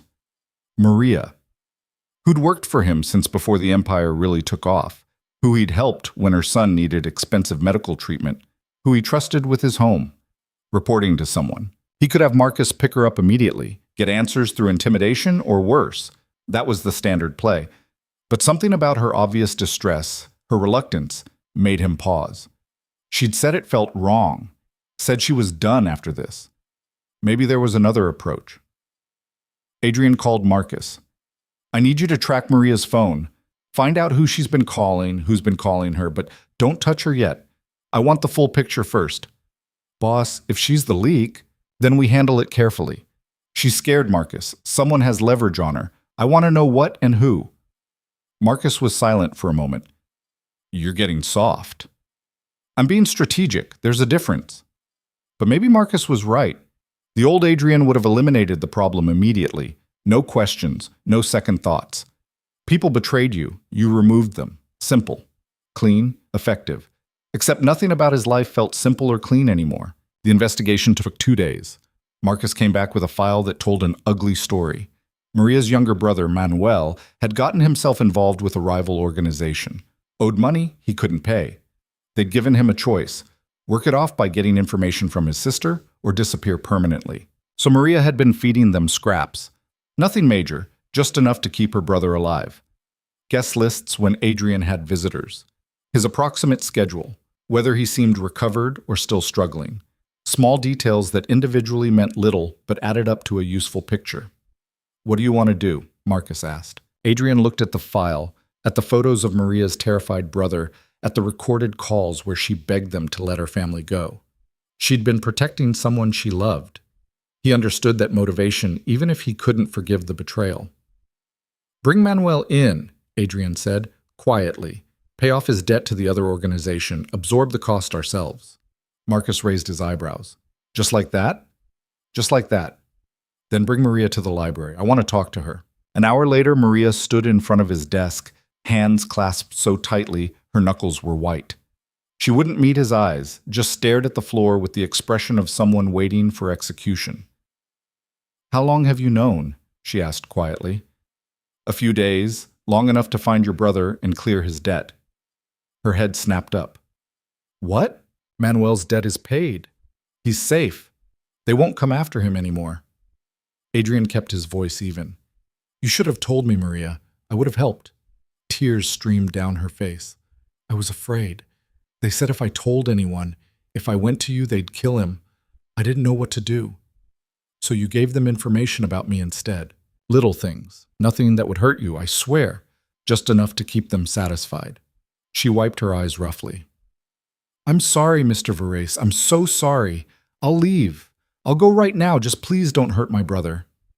Adrian studied her, this woman who'd kept his home running for 6 years, who'd never asked for anything beyond her salary, who'd been forced into an impossible position.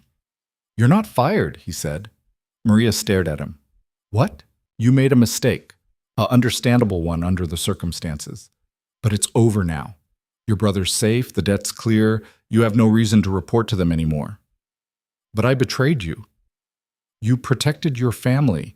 I can't fault that, even if it put me at risk. Adrian wheeled himself closer. But Maria, if anything like this happens again, if anyone threatens you or your family, or tries to leverage you in any way, you come to me immediately. Understood? She nodded, still crying. I don't deserve this after what I did. You made a choice in an impossible situation. Now you get to make a different choice. Be loyal from here on out or leave. Your decision. I'll stay. I'll be loyal. I promise. Good. Now go clean something. You're making me uncomfortable with all the crying. Maria almost laughed through her tears, nodded, and left quickly. Marcus waited until the door closed before speaking. That was unexpected. Was it the wrong call? I don't know yet, but it's definitely not how you would have handled this a year ago. Adrian knew he was right. A year ago, Maria would be gone. Her brother too, probably, just to make the point about consequences. The empire ran on fear and the certainty that betrayal meant death. But fear only worked until people became more afraid of something else. And death was permanent, eliminating any possibility of earned loyalty. Maybe there was another way. The summit was scheduled for 3 weeks out, giving Adrian time to prepare. He started making appearances again, showing up at key meetings, letting people see him working from the wheelchair without apology or explanation. Some reacted with pity, others with barely concealed calculation. He noted who fell into which category. Lena had moved back to her apartment, but still came daily for therapy sessions. Their conversations had shifted into something more than medical care, ranging across topics that had nothing to do with his recovery. She told him about nursing school applications, about the patients she cared for, about her mother's last months. He found himself talking about the business in abstract terms, about the challenge of maintaining control when physical presence had always been part of his power. "You rely too much on intimidation," Lena said one afternoon, adjusting his grip on a resistance band. "There are other ways to lead people." "Such as?" "Respect. Actual respect, not fear disguised as respect. People follow leaders they believe in, not just leaders they're afraid of. Fear is more reliable. Fear is fragile. The second someone stops being afraid, you've lost them." She counted his reps quietly. "Respect lasts, even when you're not in the room." Adrian thought about that while pushing through the exercises. His empire was built on fear and profit, on the understanding that crossing Adrian Verres meant consequences. But how much of that was actually sustainable? How many people stayed loyal only because leaving seemed more dangerous? And what would happen when he couldn't personally enforce those consequences anymore? 15 more, Lena said. "You're getting stronger. Upper body strength is way better than when we started. Because you're a relentless taskmaster. Because you're stubborn and competitive. I just give you targets to hit." She smiled slightly. "You're going to be fine, Mr. Verres. Maybe not the same as before, but fine. Different kind of fine." "What if different fine isn't enough?" "Then you make it enough. Adapt. Find new ways to be effective." Lena stepped back, letting him finish the set on his own. The human body is incredibly resilient when you stop fighting what it's become and start working with it instead. Sound advice that applied to more than just physical therapy. That evening, Adrian got a call from Rodriguez. "Boss, we have a problem. Chen's disappeared." Chen was one of the distributors who'd been quiet after Lucian's failed coup, one of the ones Adrian had flagged as potentially disloyal. He'd been cooperative since, showing up for meetings, fulfilling orders. No indication he was planning to run. When? Sometime in the last 12 hours. Didn't show up for a scheduled delivery this morning. His phone's off. Apartment's empty. His girlfriend says she hasn't seen him. He take anything with him? Money? Product? That's the weird part. Everything's still here. His accounts are untouched. The warehouse inventory is complete. It's like he just vanished. Adrian's instincts prickled. People didn't just disappear from his organization without a reason.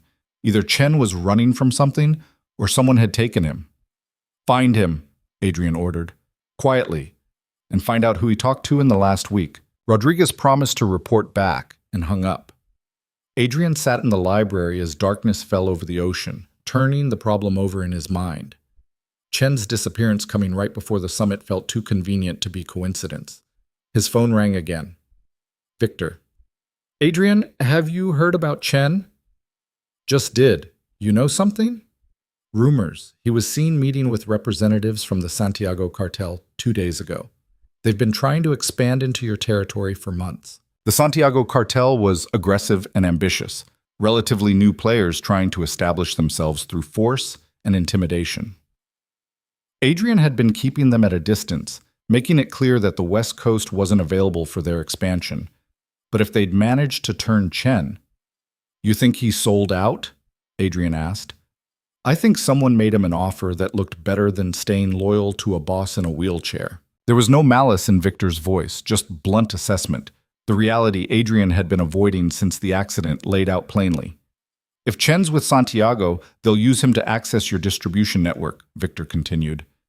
"Hit you from inside, grab territory while you're vulnerable. Classic move." "Not if I hit them first." "Adrian." Victor's voice went serious. "You go to war with Santiago right now. Other families will see it as weakness. See you struggling to hold territory, maybe decide it's time to grab their own pieces." "So what? I just let them take Chen? Let them think I'm too weak to respond?" "I'm saying choose your battles carefully. The summit is in 3 weeks. Show strength there. Remind everyone why they respect you. Then deal with Santiago from position of power, not desperation." Adrian wanted to argue, but Victor was right. Overreacting now would look exactly like what it was. A desperate attempt to prove he was still in control. Better to wait, plan, strike when the timing was right. 3 weeks, Adrian said, but if Santiago makes a move before then, I respond immediately. Of course, this is war after all. Just smart war, not stupid war. After they hung up, Adrian sat in the darkness thinking about battles and timing and the difference between reaction and strategy. Everything in him wanted to hunt down Chen immediately, make an example that would terrify anyone else considering betrayal. But that was fear talking, the old playbook of intimidation and violence. Maybe it was time to try something different. The next morning, Adrian called a meeting of his key people. 8 of them gathered in the mansion's conference room, the same core group who'd built and maintained the empire for years. Marcus, Rodriguez, Jin, Yuki, and 4 others. They looked uncertain seeing him wheel to the head of the table, probably expecting bad news about Chen.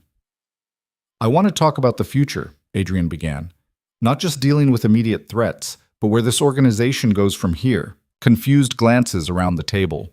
This wasn't how Adrian usually ran meetings. The accident changed things, Adrian continued, made me look weak to our competitors, created openings for people like Santiago to make moves. Some of you are probably wondering if I can still lead effectively. No one spoke, but the question hung in the air. Fair concern. I've been wondering the same thing. Adrian looked at each of them. But here's what I've realized. I've been leading through fear and physical dominance for 10 years. That worked when I could walk into a room and make people nervous just by standing there. But that's not who I am anymore. Boss, Rodriguez started. Let me finish. I can't be that person anymore. But I can be something else. Smarter, more strategic, someone who stays 10 steps ahead instead of relying on intimidation. Yuki spoke up, her voice carefully neutral. What does that mean practically? It means we adapt. Strengthen our intelligence network so we know what's coming before it arrives. Build alliances based on mutual benefit instead of just fear. Invest in loyalty instead of just demanding it. That's a big change, Jin said. It is. And it starts with this. I want your honest feedback. What's not working? Where are we vulnerable? What would you change if you had the authority? Silence. They weren't used to being asked their opinions, weren't sure if this was a test or genuine invitation. Finally, Rodriguez spoke. Distribution network is too centralized. If we lose a key person like Chen, it creates gaps. We should have redundancy built in. Good. What else? Slowly they started talking. About communication problems, about territorial disputes that could be resolved diplomatically instead of violently, about younger members who had good ideas but no path to share them. Adrian listened, taking notes, asking questions. By the end of 2 hours, he had a clear picture of his organization's weaknesses and a dozen ideas for how to address them. More importantly, the people in this room looked engaged in a way they hadn't been in years, like they were part of something instead of just following orders. One more thing, Adrian said as they were wrapping up. Chen's disappearance. I know there's probably rumors about him selling out to Santiago. Nods around the table. We're going to find out the truth before we react. If he's betrayed us, we respond appropriately, but I'm not making assumptions based on fear. And if Santiago's made their move, like Yuki asked, then we show them why that was a mistake, but strategically, not impulsively. After they left, Marcus lingered. That was different. Good different or bad different? Not sure yet, but they were listening, really listening, not just pretending while they waited for orders. Progress then. Maybe. Or maybe you're getting soft and they're planning to exploit it. Adrian smiled grimly. Always the optimist. Someone has to balance out your new reformed attitude. But Marcus was smiling too, and Adrian realized his oldest lieutenant was proud of him. Proud that he was adapting instead of breaking, finding new ways to lead instead of clinging to old methods that no longer worked. That night, Lena arrived for their session to find Adrian already working through exercises on his own, pushing harder than usual. Someone's motivated, she observed, trying to get stronger. The summit's in 3 weeks and I need to look capable. You are capable. The wheelchair doesn't change that. Tell that to the other families.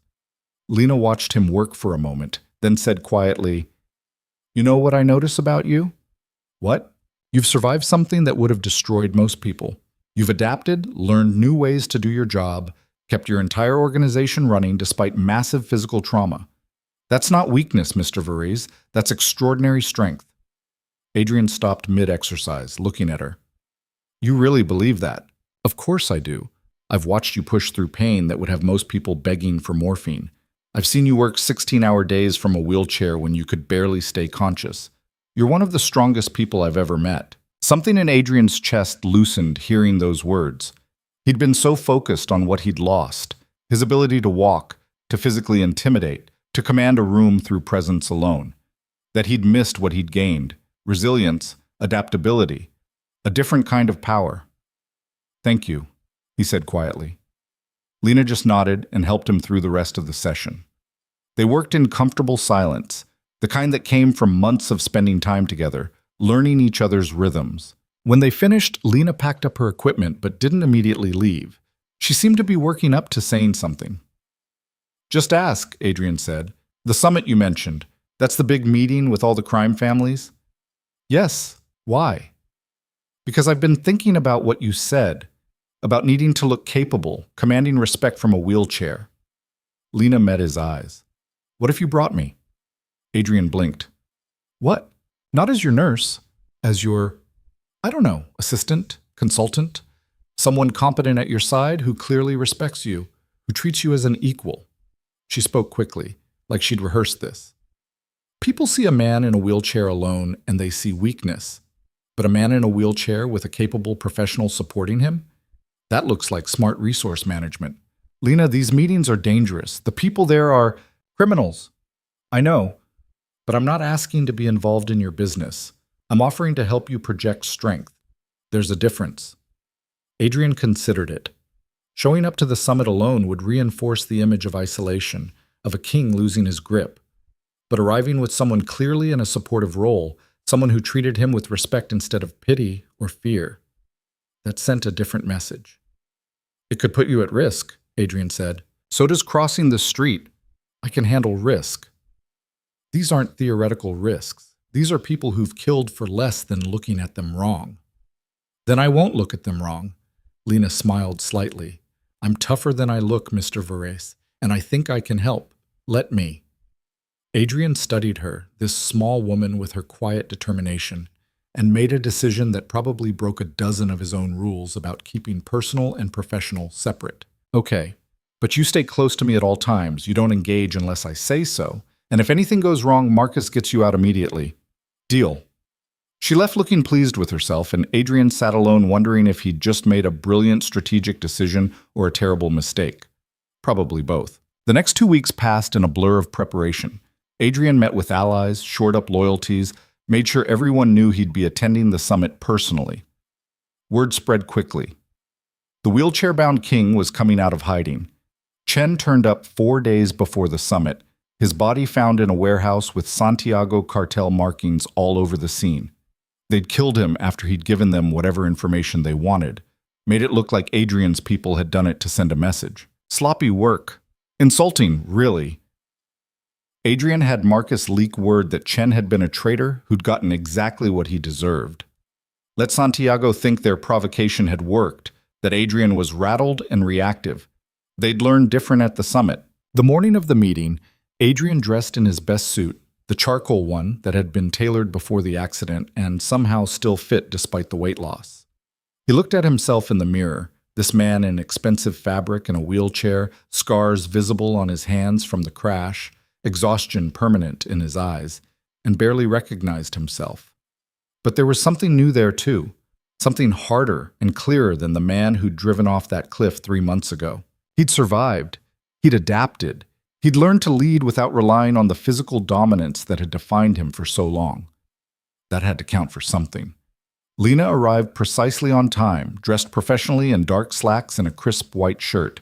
She'd pulled her hair back severely, wore minimal makeup, looked every inch the competent professional. Ready? Adrian asked. Ready. Marcus drove them to the hotel hosting the summit, a luxury property the families had rented out entirely for the weekend. Security was everywhere, familiar faces from various organizations. They watched Adrian's arrival with undisguised interest, noting the wheelchair, noting Lena, calculating what it all meant. Let them calculate. The main meeting was held in a ballroom that had been converted to a conference space. 30 people representing 15 different organizations, all the major players in the Western territories. Adrian wheeled in with Lena walking beside him, Marcus following at a professional distance. The room went quiet. Victor stood from a table near the front, gestured to an open space. Adrian, good to see you, Mobile. A few uncomfortable laughs at the pun. Adrian just smiled and wheeled to the designated spot. Lena positioned herself slightly behind and to his right, posture perfect, expression neutral. Exactly where a professional assistant would stand. The meeting began with the usual formalities, territorial agreements, and dispute resolutions. Adrian participated when relevant, his voice carrying the same authority it always had. Some people responded normally.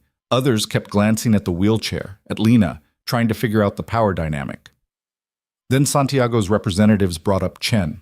We understand Mr. Varese lost one of his key distributors recently, Carlos Santiago said, his accent thick, his smile predatory. Unfortunate.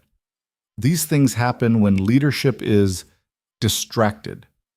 The provocation was obvious. Adrian felt Lena tense beside him, but her expression didn't change. Chen was a traitor, Adrian said calmly. He got what traitors get.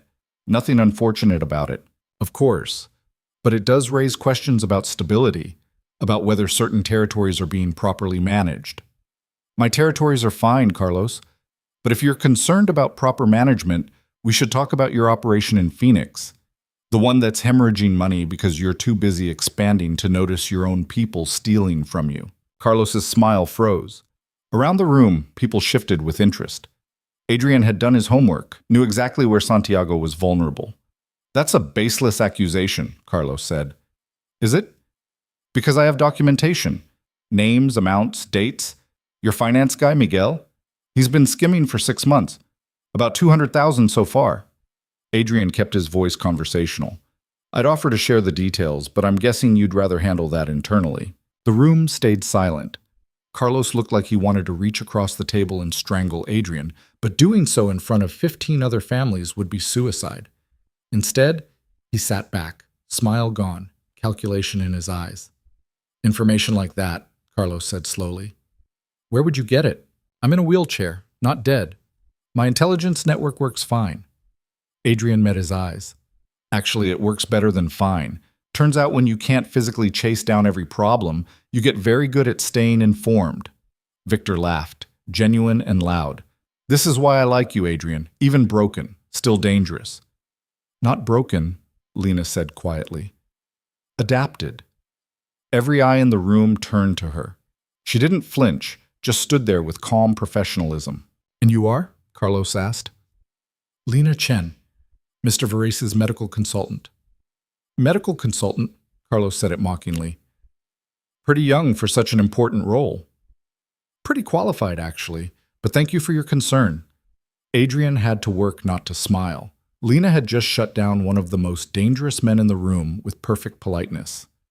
Around the table, several people were hiding their own amusement.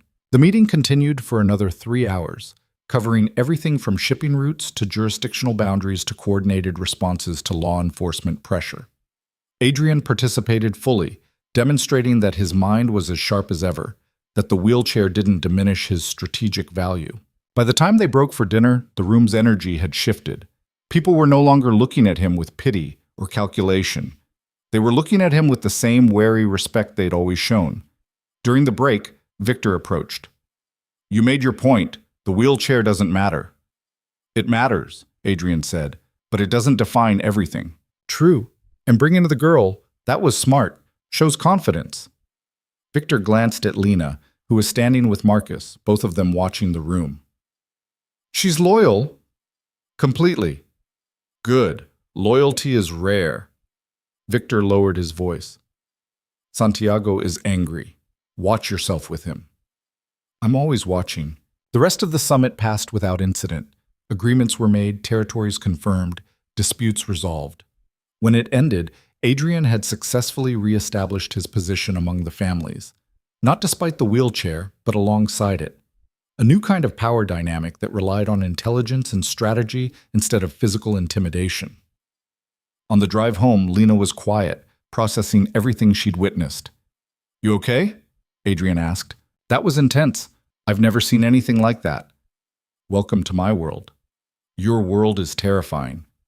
She looked at him. "But you were impressive. The way you handled Santiago, the way you commanded that room. The wheelchair really doesn't matter to you anymore, does it?" "It matters, but I'm learning to work with it instead of against it." Lena smiled. "Good. That's what I've been trying to tell you for months." When they got back to the mansion, Lena helped him inside despite his protests that he could manage. At the library door, she paused. "Thank you for letting me come today. It helped me understand what you do, why you are the way you are." "And what way is that?" "Careful, strategic, always thinking 3 moves ahead." She met his eyes. "Also lonely. So lonely it hurts to see sometimes." The observation cut deeper than it should have. "Loneliness is safer than trust," Adrian said quietly. "Maybe, but it's also emptier." Lena squeezed his shoulder gently. "You don't have to be alone all the time, Mr. Varese. Some people are worth the risk." She left before he could respond, and Adrian sat in the dark library wondering if she was right, if maybe after everything he'd survived, it was finally time to let someone in completely. The question was whether he was brave enough to try. The weeks after the summit brought unexpected changes. Word spread quickly through the criminal networks that Adrian Varese had not only attended but dominated the meeting, wheelchair and all.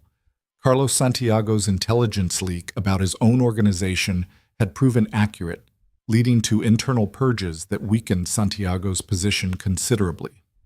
Other families took note. The man in the wheelchair was still 10 steps ahead. But the real shift was happening inside Adrian himself, in places he'd kept carefully locked for years. It started small. He asked Lena to stay for dinner one evening after their session, just casual conversation over the meal Maria had prepared. She'd hesitated, clearly aware of the professional boundary they'd be crossing, but eventually agreed. They talked about her classes starting next week, about a patient at Valley Ridge who reminded her of her mother, about nothing and everything. When she left that night, the mansion felt emptier than it had in months. Adrian started finding excuses to extend their sessions. An extra set of exercises, questions about her studies, requests for her opinion on things that had nothing to do with physical therapy. Lena went along with it, probably because she was kind or because she genuinely enjoyed their conversations, but Adrian could see the question forming in her eyes. What are we doing here? He didn't have an answer, or rather, he had an answer he wasn't ready to admit. Marcus noticed, of course. You're playing with fire, boss. I'm having dinner with someone. That's not fire. It is when that someone is falling for you and you're too stubborn to admit you're falling back. Adrian wanted to deny it, but Marcus knew him too well. It's complicated. It's only complicated because you make it complicated. She likes you. You like her. Everything else is just excuses. Everything else is my entire life. The empire, the violence, the constant threat. I can't just pretend that doesn't exist. I'm not saying pretend.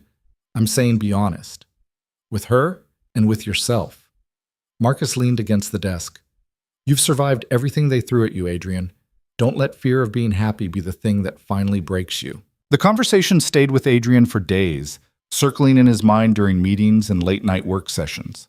He'd built his entire adult life around control and distance, around never letting anyone close enough to hurt him. And it had worked in its way. He'd built an empire, accumulated power and wealth, commanded respect through fear and strategy. But he'd also spent 10 years fundamentally alone. The question was whether he was brave enough to try something different. Lena started nursing school the first week of September. She came to their session that Monday practically vibrating with excitement, talking about her professors and classmates and the anatomy lab she'd be working in. Adrian listened, watching her face light up in a way it never had when she talked about her aid jobs. This is what you're meant to do, he said when she paused for breath. I think so. It feels right, you know, like everything before was just marking time until I could get here. She smiled at him, genuine and warm. Thank you for making it possible. You would have gotten here eventually. Eventually isn't now. Now matters. Lena started setting up for their exercises, then stopped. Can I ask you something personal? You can ask. I might not answer. Are you happy? The question caught Adrian off guard. What kind of question is that? A simple one. Are you happy? With your life, your choices, how things turned out? Adrian thought about it honestly. 3 months ago, he would have said yes without hesitation. The empire was everything, success measured in territory and profit in fear. But now, sitting in this library with a woman who saw past all that to the man underneath, he wasn't sure anymore. I'm satisfied, he said finally. I built something significant. That counts for something. Satisfied isn't happy. Maybe happy isn't realistic in my world. Lena studied him with those two perceptive eyes. Or maybe you just haven't let yourself try. She left him with that thought, and Adrian spent the rest of the evening wrestling with it. What would happiness even look like for someone like him? He couldn't go legitimate, couldn't just walk away from the empire he'd built. Too many people depended on him. Too many enemies would see departure as weakness. But maybe he could build something alongside the empire. Something separate and clean and his alone. The idea terrified him more than any business threat ever had. 2 weeks later, Santiago made his move. Not against Adrian directly, but against one of his smaller distributors in the south. They hit a warehouse, took product and money, left 3 people dead. The message was clear. The intelligence leak at the summit hadn't been forgotten or forgiven. Adrian's people wanted immediate retaliation. Blood for blood, the old way. Marcus assembled a strike team, presented options for targets. It would be easy to hit back, to remind Santiago why starting wars with Adrian Varese was a mistake, but something made Adrian pause. What do we actually gain from this? He asked the room full of lieutenants. Confused silence. Rodriguez spoke up first. We gain respect. Show we won't tolerate attacks. We already have respect. The summit proved that. Adrian looked around the table. What I'm asking is, does killing Santiago's people actually solve the problem? Or does it just escalate into a war that costs us all money and lives? You're saying we do nothing, Yuki sounded incredulous. I'm saying we think strategically instead of emotionally. Santiago wants us to retaliate because it justifies his next move, gives him political cover with the other families. We're the aggressors. He's just defending himself. Jin leaned forward. So what's the alternative? We make the attack irrelevant. Santiago took 1 warehouse. We have 15 others. We increase security, redistribute product, make it clear the hit didn't actually hurt us. Adrian pulled up financial projections on the screen. Then we wait. Santiago's organization is already weak from the internal problems we exposed. He can't afford a prolonged conflict. Eventually he'll need to come to the table. And if he doesn't, Marcus asked, then we've lost nothing by waiting. But if we react emotionally, we lose money, people, and strategic position. Adrian looked at each of them. I'm not saying we roll over, I'm saying we fight smart instead of loud. The room was quiet, his people clearly torn between the immediate satisfaction of revenge and the long-term logic of patience. Finally, Victor's voice came through the conference speaker. Adrian is right. This is what smart leadership looks like. The old Russian's endorsement carried weight. One by one, the others nodded agreement. They'd wait, watch, let Santiago exhaust himself against their defenses. After the meeting, Marcus lingered. You've changed. Is that a criticism? It's an observation. The old you would have burned Santiago's entire operation to the ground by now. The old me had working legs and unlimited energy for wars. This me has to be smarter. Adrian rubbed his face, tired from the long meeting. I'm not going soft, Marcus. I'm adapting. I know, and it's working. People are listening to you in ways they didn't before, not because they're scared, but because you make sense. High praise. Don't let it go to your head. Marcus moved toward the door, paused. Lena's in the library. She came by for your session but didn't want to interrupt. Adrian found her reading one of his books, curled up in the leather chair with her shoes off and her hair loose. She looked up when he wheeled in, smiled apologetically. Sorry, I know I should have waited in the other room, but this chair is really comfortable and I got caught up in the book. What are you reading? She held it up. The Art of War. Seemed appropriate given your line of work. Finding it useful? Very. Sun Tzu would approve of how you handled the Santiago situation. The supreme art of war is to subdue the enemy without fighting. Adrian raised an eyebrow. You were listening? The door was open. I wasn't trying to eavesdrop, I just heard. Lena set the book down. For what it's worth, I think you made the right call. Violence should be last resort, not first response. Easy to say when you're not in my position, maybe. But I've seen enough violence in hospitals to know it rarely solves anything. Just creates more trauma, more pain, more people needing care. She stood, started setting up their equipment. You're building something different than what you inherited, something that might actually last. They worked through the session, falling into familiar rhythms. But the atmosphere felt different, charged with something neither of them was acknowledging. When they finished, Lena packed her equipment slowly, clearly working up to saying something. Just say it, Adrian told her. I've been thinking about boundaries, professional boundaries. Adrian's stomach tightened. Okay. When you hired me, it was supposed to be strictly medical care. But it's become more than that. The dinners, the conversations, the way you look at me sometimes. She met his eyes. I need to know what this is. The question he'd been avoiding for weeks laid out directly. Adrian could deflect, could retreat into professional distance, could protect himself the way he always had. Or he could be honest. I don't know what it is, he said quietly. I just know that you're the only person in my life who sees me as human instead of useful, who makes me want to be better than I am, who makes this mansion feel less empty. Lena's expression softened. Adrian, let me finish. I'm not good at this, at being vulnerable or honest about feelings. I've spent 10 years building walls to keep people out, but you got past them somehow, and I don't want you to leave. I'm not leaving, I'm just asking what you want from me. Everything, Adrian admitted, which terrifies me because I don't know how to have everything without destroying it. Lena crossed the room, knelt beside his wheelchair so they were eye level.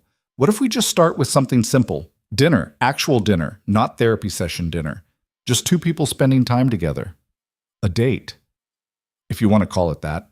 Adrian studied her face, this woman who'd stayed when everyone else wanted to run, who'd seen him at his absolute worst and still chose to be here. The risk was enormous. Getting close to him made her a target, put her in danger from his enemies. But sending her away for her own protection felt like surrendering the first good thing he'd had in years. Okay, he said. Dinner, tomorrow night. Tomorrow. Lena smiled, squeezed his hand gently, and left him alone with his fear and hope warring for dominance. The next evening, Adrian had Maria prepare the terrace overlooking the ocean. Simple but elegant, candles and good wine, and a meal that wasn't reheated leftovers eaten while working. He changed clothes 3 times, finally settling on casual slacks and a sweater. Marcus watched the preparation with barely concealed amusement. You're nervous, Marcus observed. I'm not nervous. You've changed clothes 3 times and checked your hair in every reflective surface. You're nervous. It's been a while since I did this. Did what? Acted like a human being instead of a crime boss? Marcus straightened Adrian's collar unnecessarily. Relax. She already likes you. This is just making it official. Lena arrived exactly on time, wearing a simple blue dress that Adrian had never seen before. She'd left her hair down, wore minimal makeup, looked nervous herself. You look beautiful, Adrian said. You look terrified, Lena replied, then smiled. But thank you. They ate on the terrace as the sun set over the Pacific, painting the sky in impossible colors. The conversation flowed easily, ranging from her school experiences to his business challenges, both of them carefully staying in safe territory. It was Lena who finally broke through the politeness. Can I ask you something about the accident? Adrian tensed. What about it? Do you ever wish it hadn't happened, that you could go back to before? Every day? But also, Adrian paused, thinking. The accident forced me to look at my life honestly, at what I'd built and what it cost. I'm not sure I would have done that otherwise. And what did you see? An empire built on fear and loneliness, successful by every metric except the ones that actually matter. He looked at her. I wouldn't have met you if it hadn't happened. So no, I don't wish it hadn't happened, just wish it had happened differently. Lena reached across the table, took his hand. I'm glad I met you, even though your world is terrifying and complicated, and sometimes I think I should run very far away. Why don't you? Because you're worth the complication. Because I see who you could be, who you're trying to be, and I want to be part of that. Adrian turned his hand over, laced his fingers through hers. I don't know how to do this. Relationships, emotional honesty, all of it. I'm probably going to mess it up. Probably. But I'm pretty stubborn. I'll stick around anyway. They stayed on the terrace, until the stars came out, talking and laughing and slowly building something neither of them had names for yet. When Lena finally left, Adrian sat alone in the dark, feeling something he hadn't felt in years. Hope. The next month passed in a blur of changes. Santiago's organization imploded from internal conflicts, exactly as Adrian had predicted. Without firing a shot, Adrian's strategic patience had eliminated a threat. Other families took note. The wheelchair-bound king was proving more dangerous than the walking one had been. But the real transformation was personal.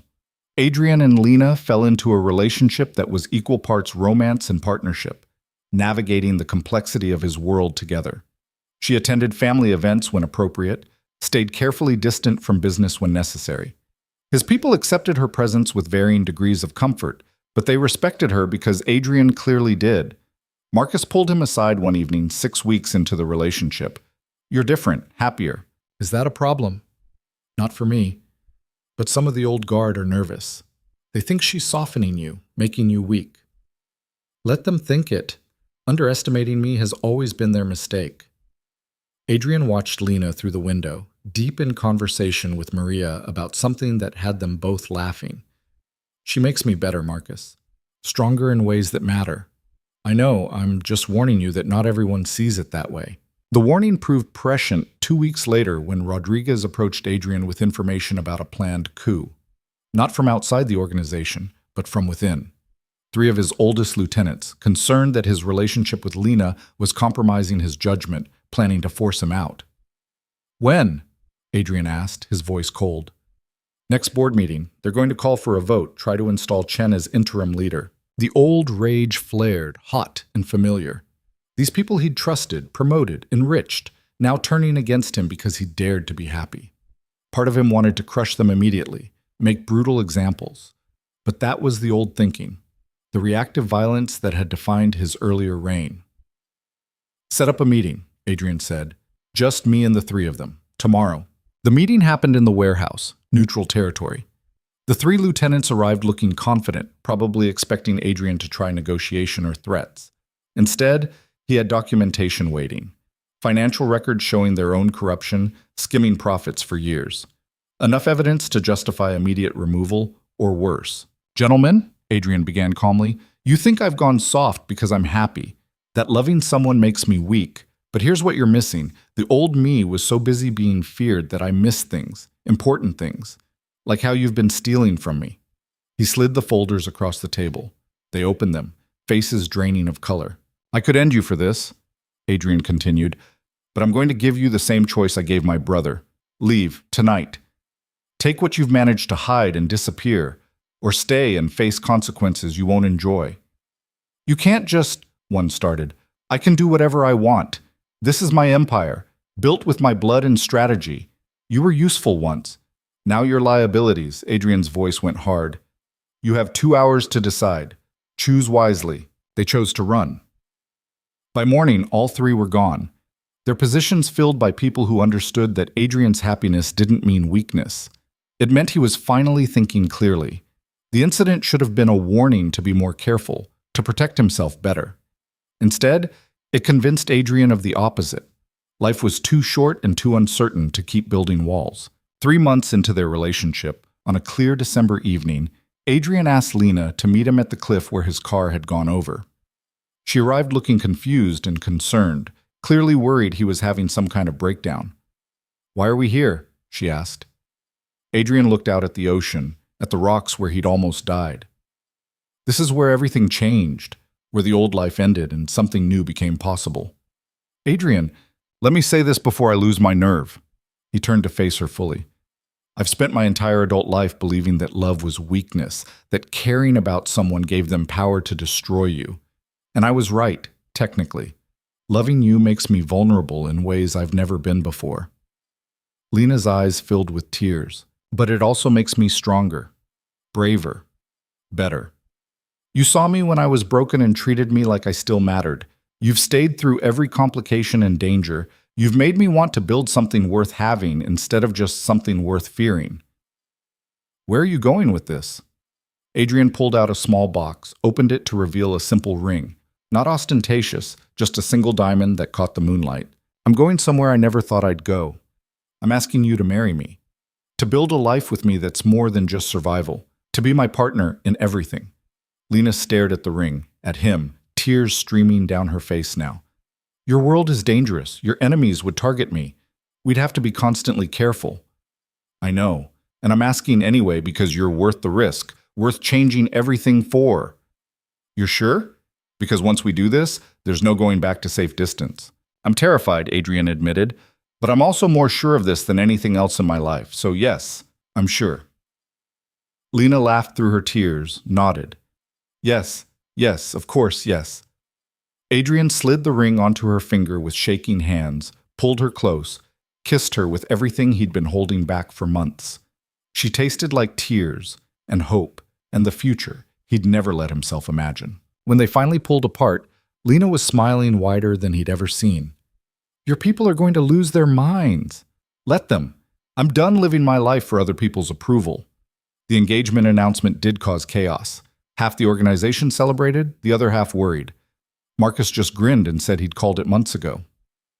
Victor sent an expensive bottle of vodka and a note that read, "About time." But the real challenge came from an unexpected source. Lucian. He showed up at the mansion 2 weeks before the wedding, thin and desperate looking. Marcus wanted to turn him away immediately, but Adrian had him brought to the library. His brother looked terrible, clothes worn, hair unkempt, eyes haunted. "I heard you're getting married," Lucian said. "Word travels. I also heard you've changed things, made the organization less violent, more strategic. That true?" "Why do you care?" Lucian sank into a chair, uninvited. "Because I've spent 6 months running, Adrian, hiding from the people you turned against me, trying to rebuild in places that don't want me. And I realized something." "What's that?"